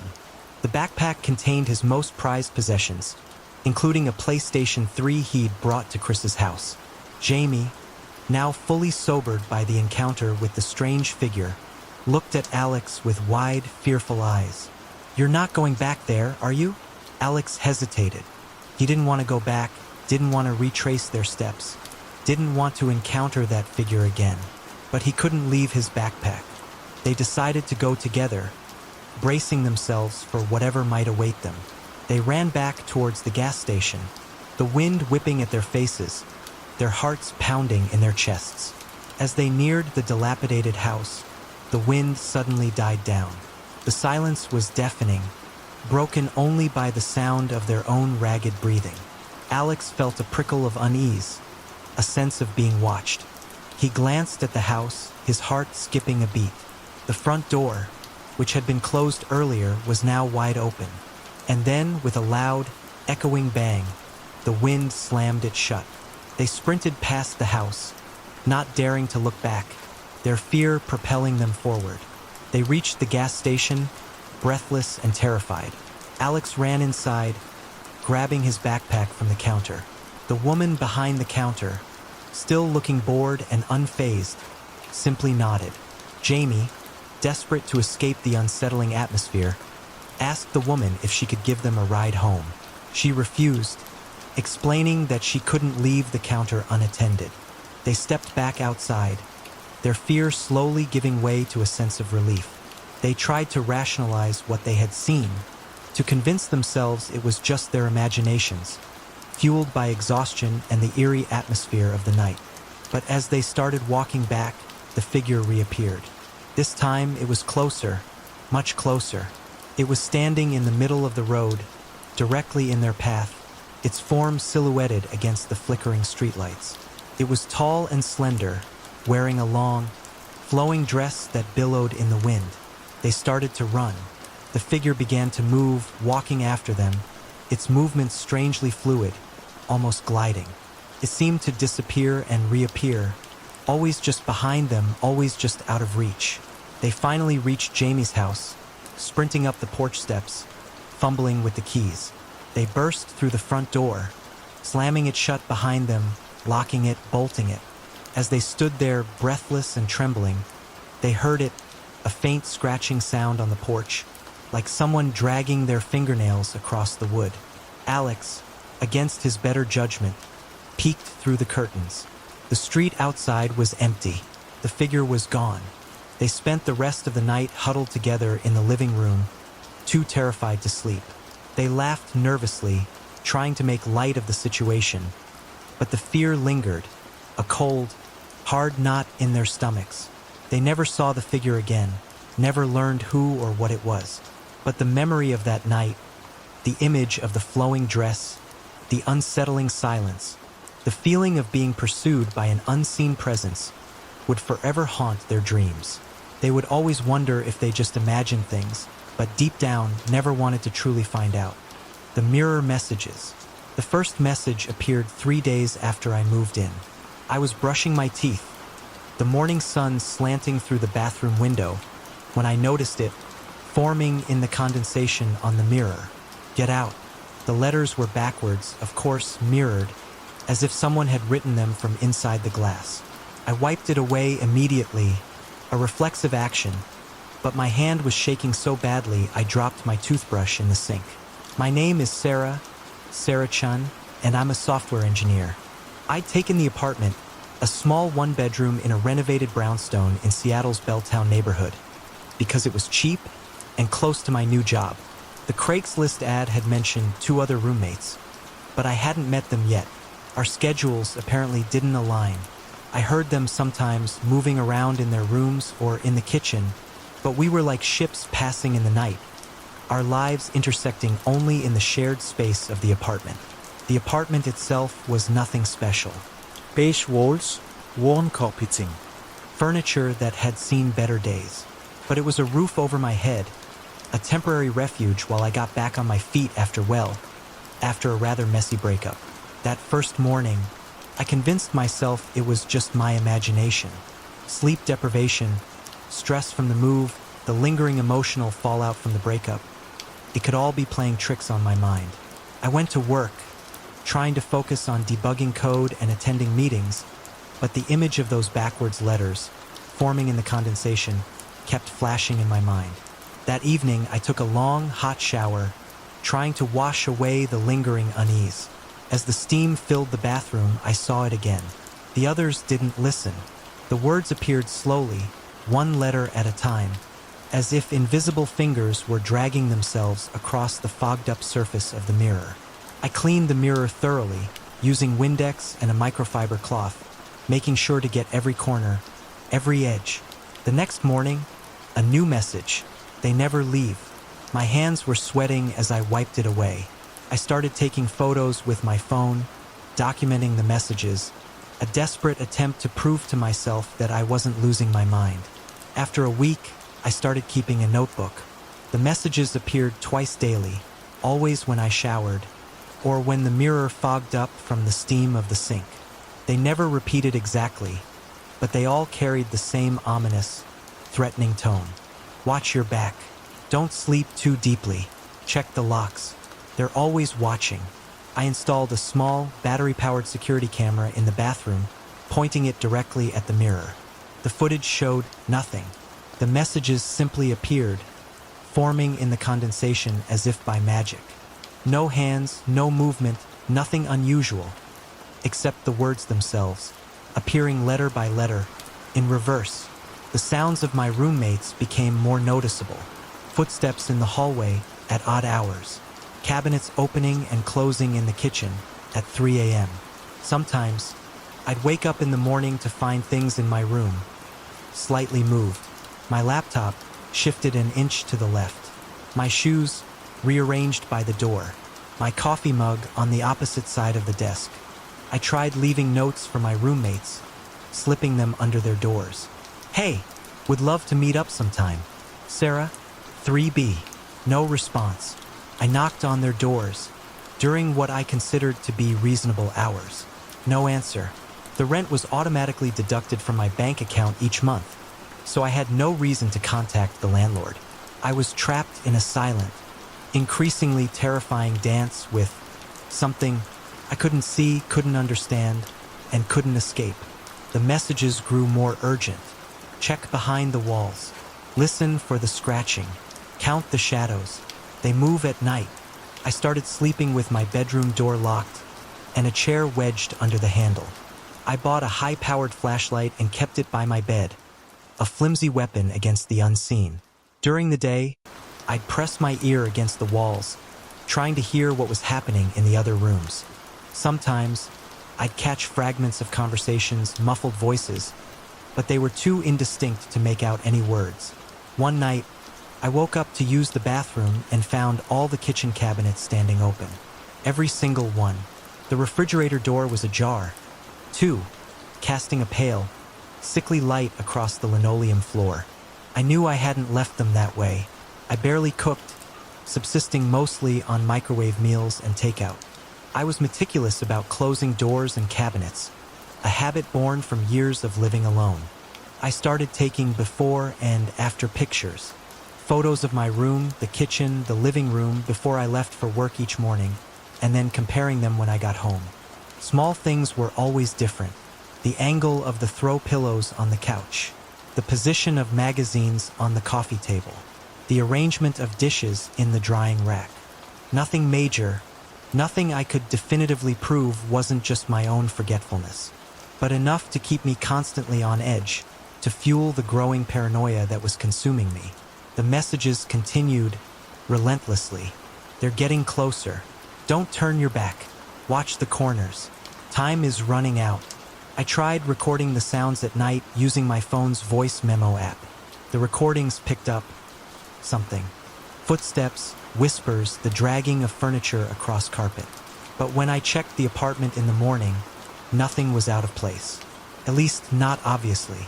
I started spending more and more time at work, coming home as late as possible, leaving as early as I could. My coworkers noticed the change in me.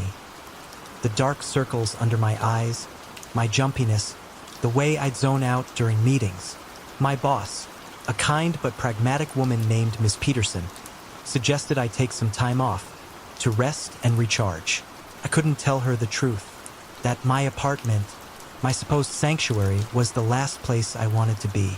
2 months in, I was sitting on my bed, one night, trying to read a book, but really just listening to the sounds of the apartment, when I heard something new, a scratching sound, coming from inside the wall behind my headboard. Not mice. The sound was too deliberate, too rhythmic, like someone dragging their fingernails across the drywall in a slow, deliberate pattern. I pressed my ear against the wall. The scratching stopped. Immediately, then I heard it, breathing, slow, raspy inhales and exhales, coming from just on the other side of the wall. I jerked away, my heart hammering, knocking my bedside lamp to the floor with a crash. The next morning's message was different. They know you heard. I started researching the building's history.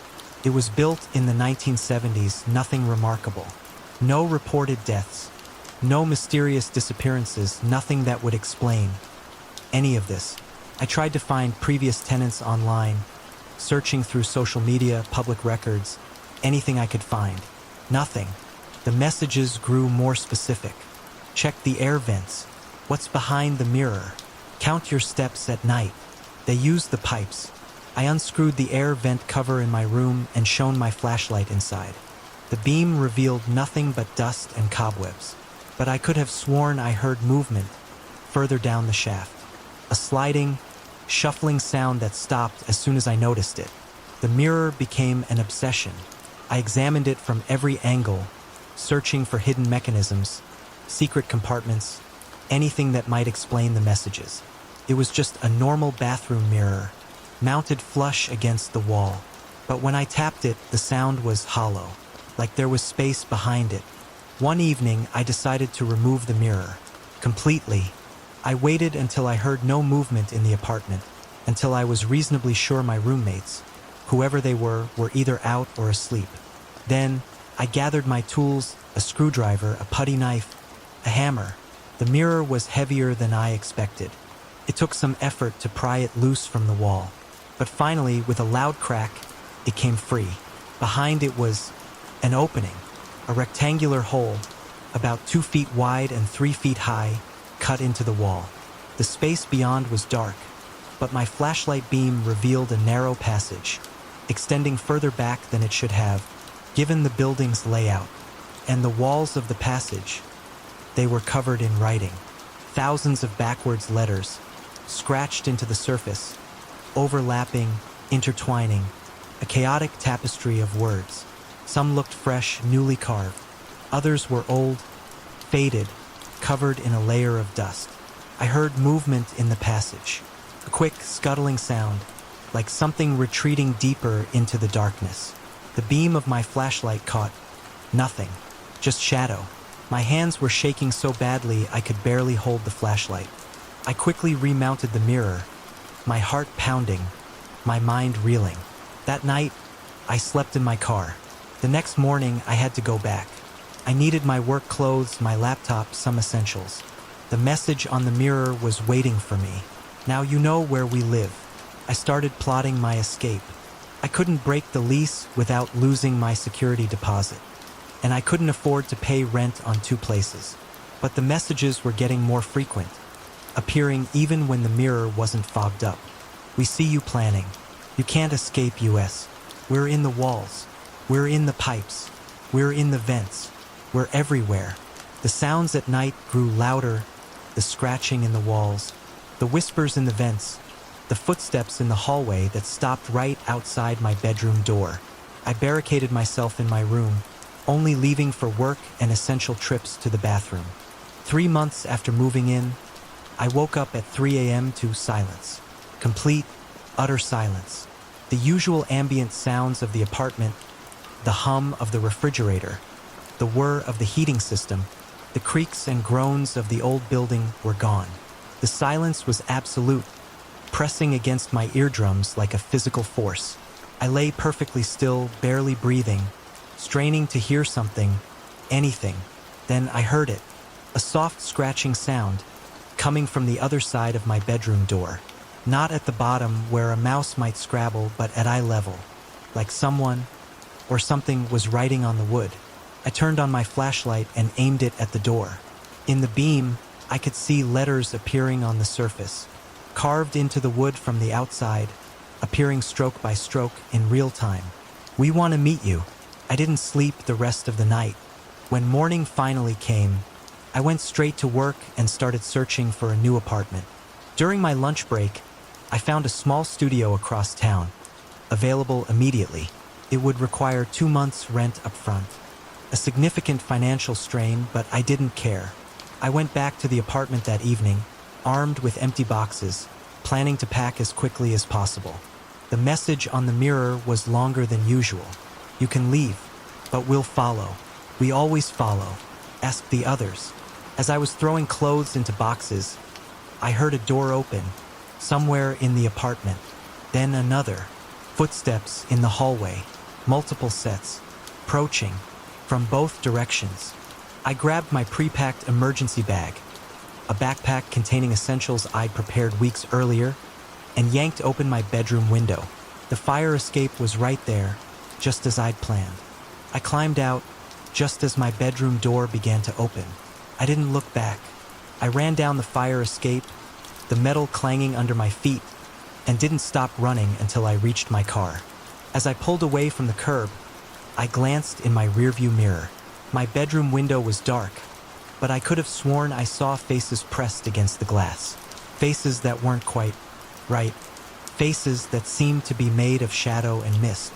I stayed in a hotel that night and hired movers the next day to retrieve my remaining belongings. They reported nothing unusual about the apartment. My roommate's doors were closed, as always. I moved into the studio apartment and tried to put the whole experience behind me. For a week, everything was normal.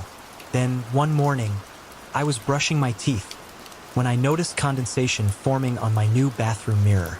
Letters began to appear, backwards as always. Welcome home. I immediately called my landlord and asked about the previous tenants. He sounded confused. The apartment, he said, had been empty for 6 months before I moved in. No one would rent it because of the strange noises in the walls. That night, I heard the first scratch from inside the heating vent. I broke my lease the next day and moved in with a friend across town in Portland. I sleep on his couch and contribute to rent, but I don't care. At least here, the mirrors stay clear and the walls don't whisper. Sometimes, though, when I'm alone in the bathroom, I find myself staring at the mirror, waiting for words to appear. And sometimes, just sometimes, I think I see letters starting to form in the steam. But I always wipe them away before I can read what they say. I don't want to know if they followed me here. I don't want to know what they want.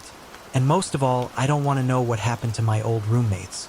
The ones whose doors were always closed. The ones I never saw. The ones who might not have been there at all. Some questions are better left unanswered. Some mysteries should stay buried. In the walls, behind the mirrors, in the spaces we pretend don't exist. But every now and then, when I hear an unexpected sound in the night or catch a movement in my peripheral vision, I remember those backwards letters forming in the steam. They always follow, and I wonder how far I'll have to run before they stop.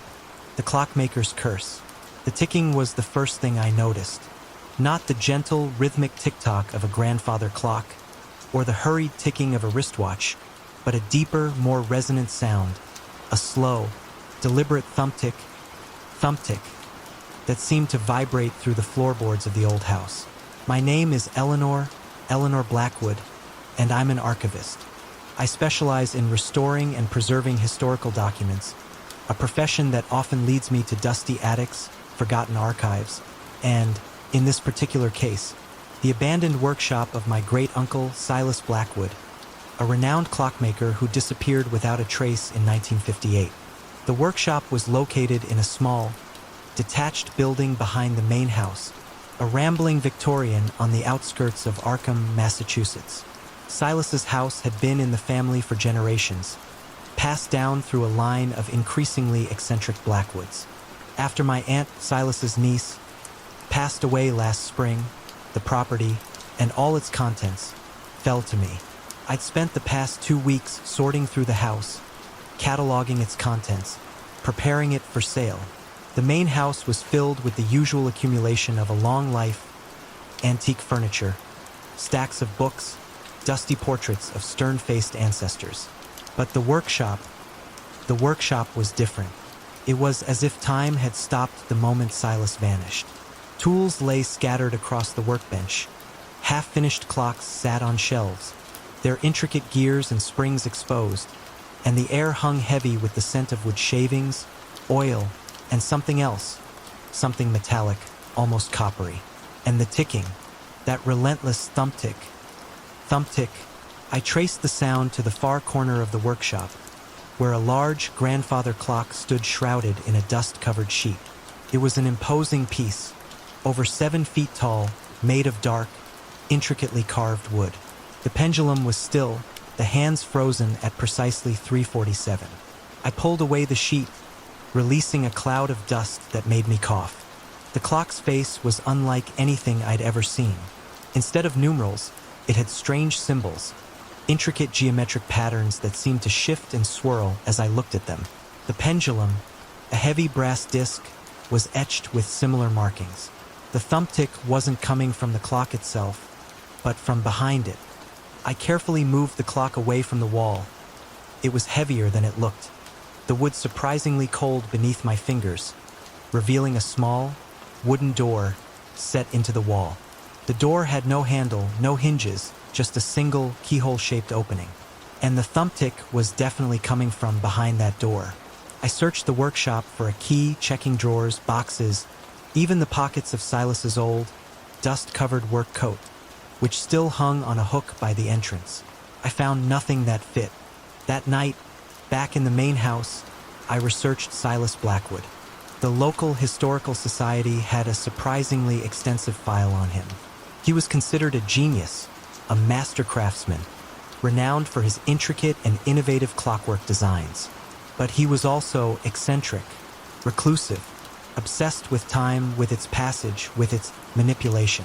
The file contained newspaper clippings, letters, journal entries, all painting a picture of a man increasingly consumed by his work, by his increasingly bizarre theories about the nature of time itself. His last journal entry, dated the day before he disappeared, was particularly unsettling. The mechanism is complete. The key almost found. Tonight, I unlocked the gate. Tonight, I stepped beyond. The next morning, I returned to the workshop, armed with a set of lockpicks I'd borrowed from a locksmith friend in town. The thump-tick was still there, steady and insistent. The lock was surprisingly complex, but after almost an hour of painstaking work, I felt a satisfying click. The door swung inward, revealing darkness. Absolute, impenetrable darkness. I pulled out my phone and activated the flashlight. The beam cut through the blackness, revealing a staircase.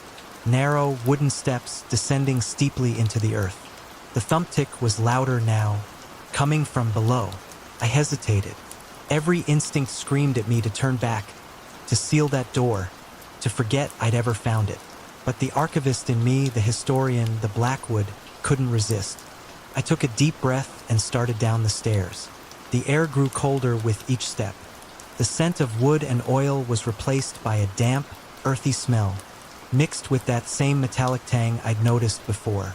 The thump-tick grew louder, more insistent, a rhythmic pulse that seemed to vibrate in my very bones. The stairs ended in a small, circular chamber. The walls were made of rough-hewn stone, damp and glistening. And in the center of the chamber, on a raised stone platform, stood something. It was a clockwork mechanism, unlike anything I'd ever seen. A towering, intricate construction of gears, springs, pendulums, and levers, all made of a dark, unfamiliar metal that seemed to absorb the light. It pulsed with a slow, rhythmic energy, the source of the thump-tick that filled the chamber. And at the very top of the mechanism, where the clock face should have been, was a mirror. Not a normal mirror, reflecting the room, but a swirling vortex of darkness. A void that seemed to draw the eye inward, towards nothingness. As I stared at the mirror, I heard a voice, not audible, not in the traditional sense, but a voice inside my head, a whisper that seemed to come from the very depths of my being. Almost, the mechanism pulsed faster. The thump-tick intensified. The mirror rippled. I reached out, hesitantly, my fingers brushing against the cold, smooth surface of one of the gears. The moment I made contact, the entire mechanism lurched. Gears spun, pendulums swung wildly, levers clicked and clacked in a chaotic, discordant rhythm. The mirror opened, not like a door but like an eye, a vast, black, unblinking eye, staring out from the void. And from within that I saw something. Shapes, forms, shadows, moving too fast to comprehend, too alien to describe. Glimpses of other places, other times, other realities. The voice in my head grew louder, more insistent, almost free. I stumbled backward, my hand flying away from the mechanism. The chaotic movement slowed, the mirror contracted, the eye closing. Using a heavy hammer I found on the workbench, I smashed the lock mechanism to pieces, rendering it unusable. I didn't go back into the workshop after that. I contacted a demolition company and had the entire structure razed to the ground, the earth beneath it salted and sealed with concrete. The main house, I sold it as is, to a young couple from Boston who were charmed by its rustic appeal and historic character. I didn't tell them about the workshop, or the clock, or the thing I'd seen in the mirror. I moved back to my small apartment in the city, surrounded by my books and documents, by the comforting familiarity of the past. But sometimes, late at night, when the city is quiet, I still hear it. That thump-tick, a phantom rhythm, echoing in my memory, a reminder of what lies beneath, of what lies beyond. And I dream of mirrors, of swirling vortexes of darkness, of eyes that open where no eyes should be. I've stopped researching Silas Blackwood. Some questions are better left unanswered. Some doors are better left unopened. Some clocks should never be wound. But the ticking never stops. And I know with a certainty that chills me to the bone that somewhere, in some hidden place, another clock is being built. Another key is being forged. Another gate is waiting to be unlocked. And the thump-tick continues, a relentless countdown to a moment I pray I never witness. The moment when time breaks. Highway collision and robbery. The back roads of rural Virginia were dark and desolate, the only illumination coming from the intermittent glow of the moon and the headlights of 29-year-old Mark's aging sedan. He was on his way to meet a woman he'd connected with on Craigslist, a rendezvous arranged with a mixture of anticipation and apprehension. He was a bit of a loner, and online dating was his primary means of meeting people. The drive was long and uneventful, the silence broken only by the hum of the engine and the occasional crackle of the radio. He was driving faster than he should have been, fueled by a nervous energy and a desire to reach his destination. Suddenly, out of nowhere, a figure darted across the road, directly in front of his car. Mark slammed on the brakes, his tires screeching in protest, his heart leaping into his throat. He swerved violently, trying to avoid a collision, but it was too late. He saw in a fleeting, horrifying instant that there were two figures. The first one, the one he'd initially seen, managed to scramble out of the way. But the second one, who had been chasing the first, was caught in the path of his swerving car. There was a sickening thud, a sickening crunch of metal against flesh and bone. Mark's car spun sideways, coming to rest on the shoulder of the road, facing the opposite direction. He sat there for a moment, stunned and disoriented, his hands still gripping the steering wheel, his body trembling. He'd hit someone. He scrambled out of the car, his legs shaky, his mind racing. The first figure, the one he'd initially tried to avoid, was gone, vanished into the darkness. The second figure lay on the ground, a crumpled heap of limbs and clothing. Mark rushed to the man's side, his heart pounding in his chest. He knelt down, his hands hovering over the man's body, afraid to touch him. "Hey, are you okay?" Mark asked, his voice trembling. The man groaned, his breathing ragged and shallow. He was alive, thank God, but he was clearly injured. Mark pulled out his phone, his fingers fumbling with the keypad. He needed to call 911 to get help. As he was typing in the number, the man suddenly spoke, his voice hoarse and strained. No. Don't call anyone. Don't call the cops." Mark hesitated, his finger hovering over the call button. He looked at the man, his face illuminated by the glow of his phone's flashlight. He was wearing layers of tattered clothing, his arms covered in scrapes and bruises. He looked like he was homeless, living on the streets. "Can you stand?" Mark asked, his voice filled with a mixture of concern and confusion. The man slowly, painfully, pushed himself up into a sitting position. He winced, clutching his side. He had a slight limp, but he seemed to be able to stand. "I'm fine," the man said, his voice still raspy. Do you have any cigarettes?" Mark, relieved that the man seemed to be relatively okay, nodded. "Yeah, I think so. Let me get them." He walked back to his car, his mind still reeling from the shock of the collision. He opened the glove compartment and retrieved a pack of cigarettes, a relic from a time when he'd occasionally smoked with a coworker. He returned to the man, handing him the cigarettes and offering him a light. As the man lit his cigarette, his face illuminated by the flickering flame, Mark asked, "Who was that other guy? The one you were chasing?" The man took a long drag of his cigarette, his eyes fixed on the ground. Someone stole my backpack. When I was sleeping." Mark felt a surge of sympathy for the man. He was clearly down on his luck, living a hard life on the streets. He felt a pang of guilt for hitting him, even though it had been an accident. He reached into his pocket, pulling out his wallet. He intended to give the man all the cash he had, a small gesture of compensation for the pain and suffering he'd caused. "Are you sure you don't want me to call an ambulance?" Mark asked, his voice filled with concern. "You might have some internal injuries. That's when it happened." A sudden, blinding pain exploded in Mark's face. He staggered backward, his vision blurring, his head ringing. He felt a sharp, stinging sensation on his cheek, the taste of blood in his mouth. He stumbled, his legs giving way beneath him. He fell to the ground, his head hitting the pavement with a sickening thud.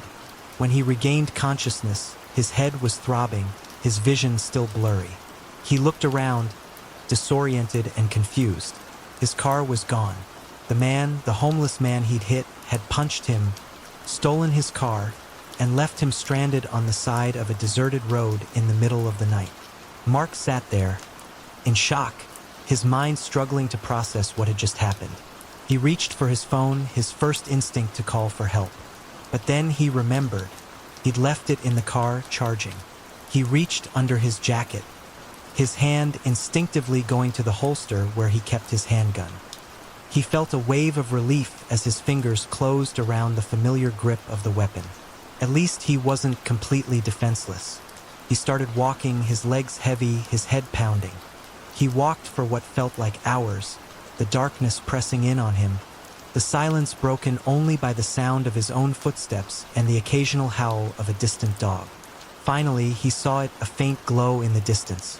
As he got closer, he realized it was a roadside rest stop, a small, concrete building with a few vending machines and restrooms. And parked in front of the rest stop, illuminated by the flickering fluorescent lights, was his car. He approached cautiously, his heart pounding in his chest. He peered through the window. The man, the thief, was asleep in the driver's seat, his head slumped against the steering wheel. Mark's first instinct was to call the police, but then he hesitated. He'd hit the man with his car. He'd pulled a gun on him. The legality of the situation was murky, at best. He was also very worried about his gun. He decided to take matters into his own hands. He tried the car doors. They were all locked. He looked around, searching for something to break the window. He found nothing.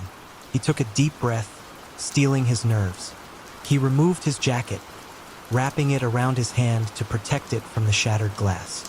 He raised his fist and smashed it through the driver's side window. The glass shattered with a loud, explosive sound.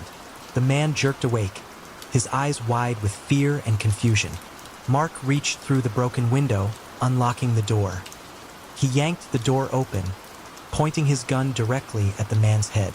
"Get out of the car," Mark said, his voice cold and hard.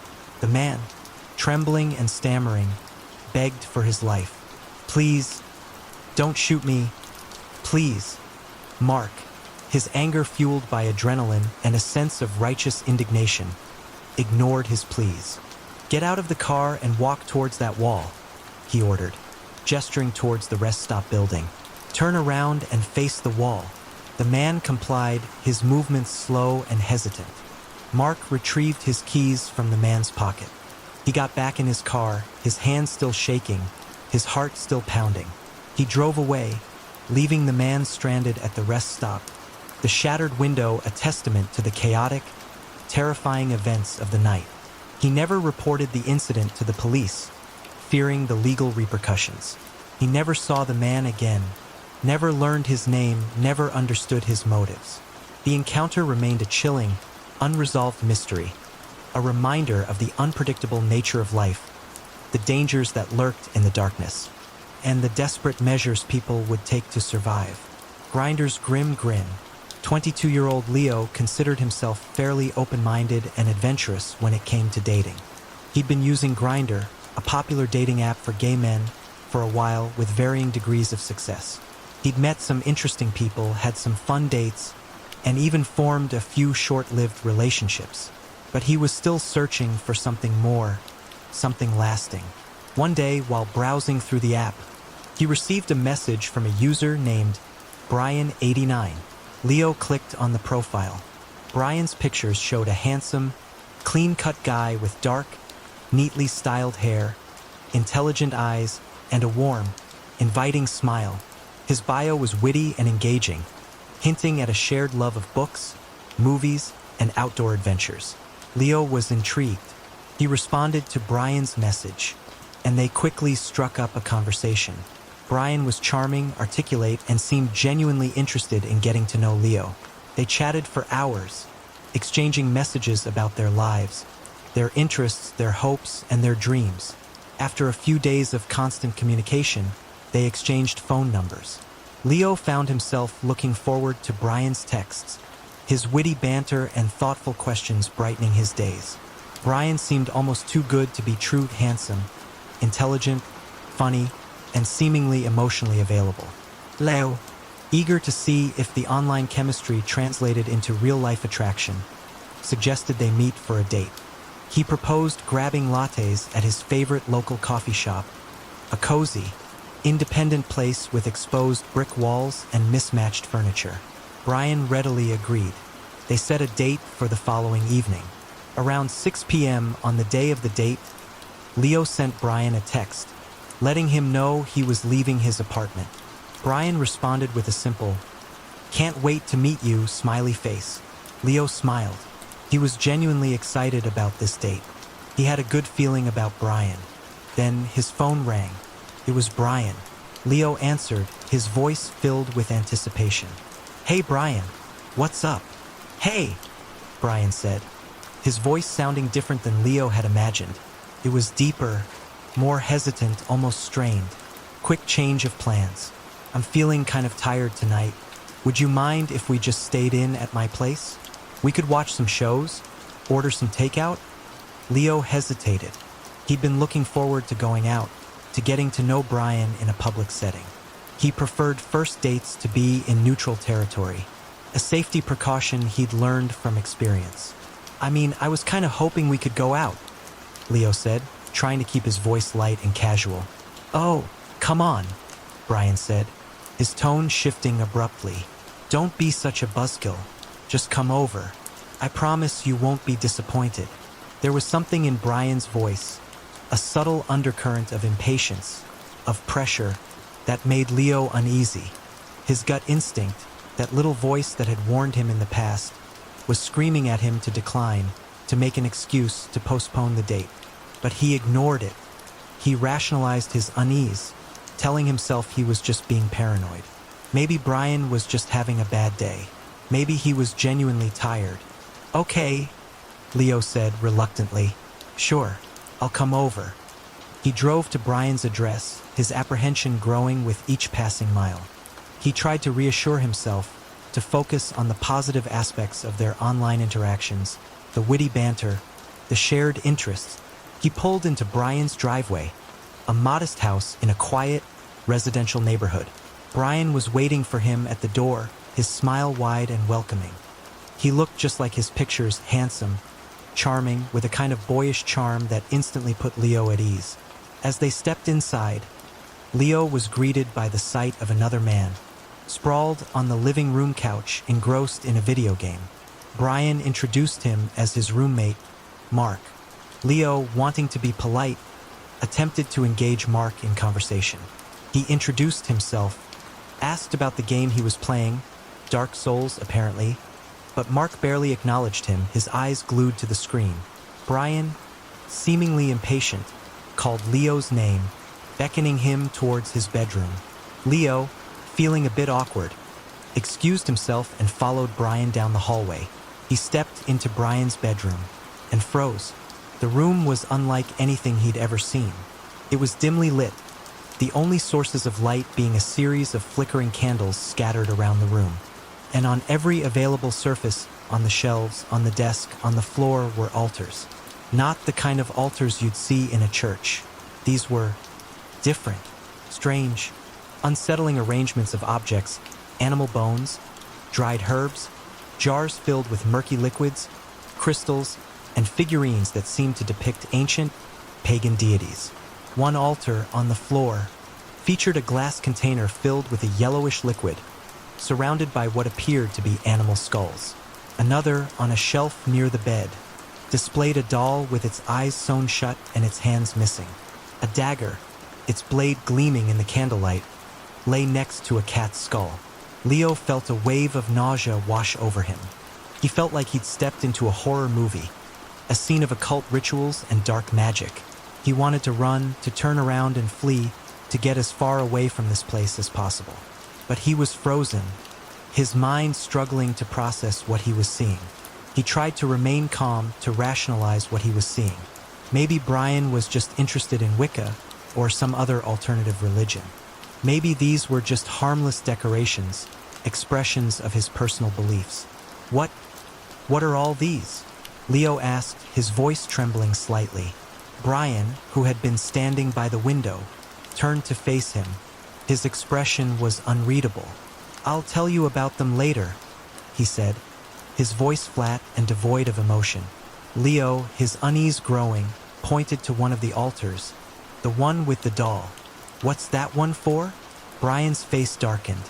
He scowled at Leo, his eyes narrowing. "Don't touch that," he snapped, his voice sharp and angry. Leo recoiled, startled by the sudden outburst. He hadn't even been close to touching the altar, had merely gestured towards it. I'm sorry," Leo stammered, feeling confused and intimidated. "I didn't mean to." Then, just as quickly as it had appeared, Brian's anger vanished. He smiled, a wide, disarming smile that seemed completely at odds with his previous outburst. He walked over to Leo, placing a hand on his arm. "It's okay," he said, his voice soft and soothing. "Just don't touch anything. Come on, let's sit down and watch something." He gestured towards the bed, where a laptop sat open, displaying the Netflix home screen. Leo, his mind reeling, reluctantly sat down on the bed. He felt trapped, unsure of what to do, how to react. Brian's mood swings were unsettling, unpredictable. They started watching a show, a random comedy that Leo couldn't focus on. He kept glancing around the room, at the strange altars, at the flickering candles, his anxiety growing with each passing minute. He suggested that they invite Brian's roommate, Mark, to join them. He hoped that the presence of another person would ease the tension, make the situation feel less intense. But Brian immediately shut down the idea. His face darkened again, his eyes flashing with anger. "No," he said, his voice sharp. "I can't stand that guy. He's a loser, a slob. I don't want him in here." The sudden shift in his demeanor was jarring.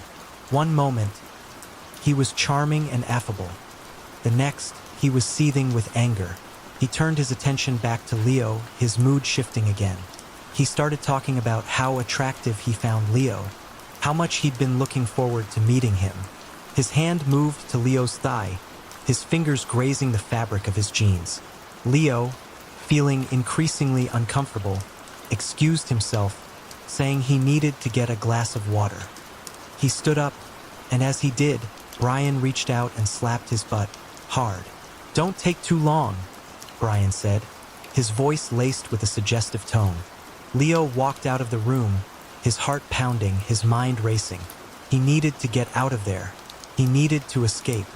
He went to the kitchen, ostensibly to get a glass of water, but his real intention was to find an excuse to leave.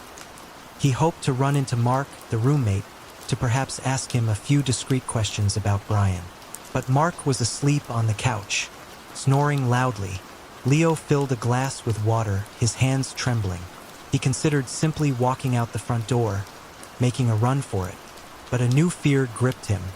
What if Brian was involved in something dangerous? What if those altars weren't just decorations? What if he was capable of something worse? He decided to play it safe. He would go back to the bedroom, make an excuse, and leave as quickly and politely as possible. He returned to the bedroom, his heart pounding in his chest. He found Brian sitting on the bed, his legs crossed, his eyes closed. His lips were moving, but no sound was coming out. He was chanting, or praying, or something. Leo was terrified. He called Brian's name, but he didn't respond. He called again, louder this time. Brian opened his eyes, uncrossed his legs, and turned to face Leo. He acted as if nothing had happened, as if he hadn't been sitting there moments before, engaged in some kind of silent ritual. "What's up?" he asked, his voice calm and even. Leo, his nerves frayed, couldn't take it anymore. I'm not feeling well," he said, his voice trembling. "I think I need to go home." Brian's face fell. He tried to convince Leo to stay, his voice pleading, insistent. But Leo was resolute. He stood firm, repeating that he needed to leave. Finally, Brian relented, his expression shifting to one of disappointment and frustration. He walked Leo to the door, his hand lingering on his back, a touch that felt more possessive than affectionate. "I'll text you," Leo said, forcing a smile. He got into his car, his hands shaking so badly he could barely get the key in the ignition. He drove away, his heart pounding, his mind racing. He blocked Brian's number, deleted his profile from Grindr, and tried to put the entire terrifying experience behind him. But the memory of that night, the strange altars, the unsettling mood swings, the feeling of being trapped in a horror movie, lingered. He hoped to never hear from him again.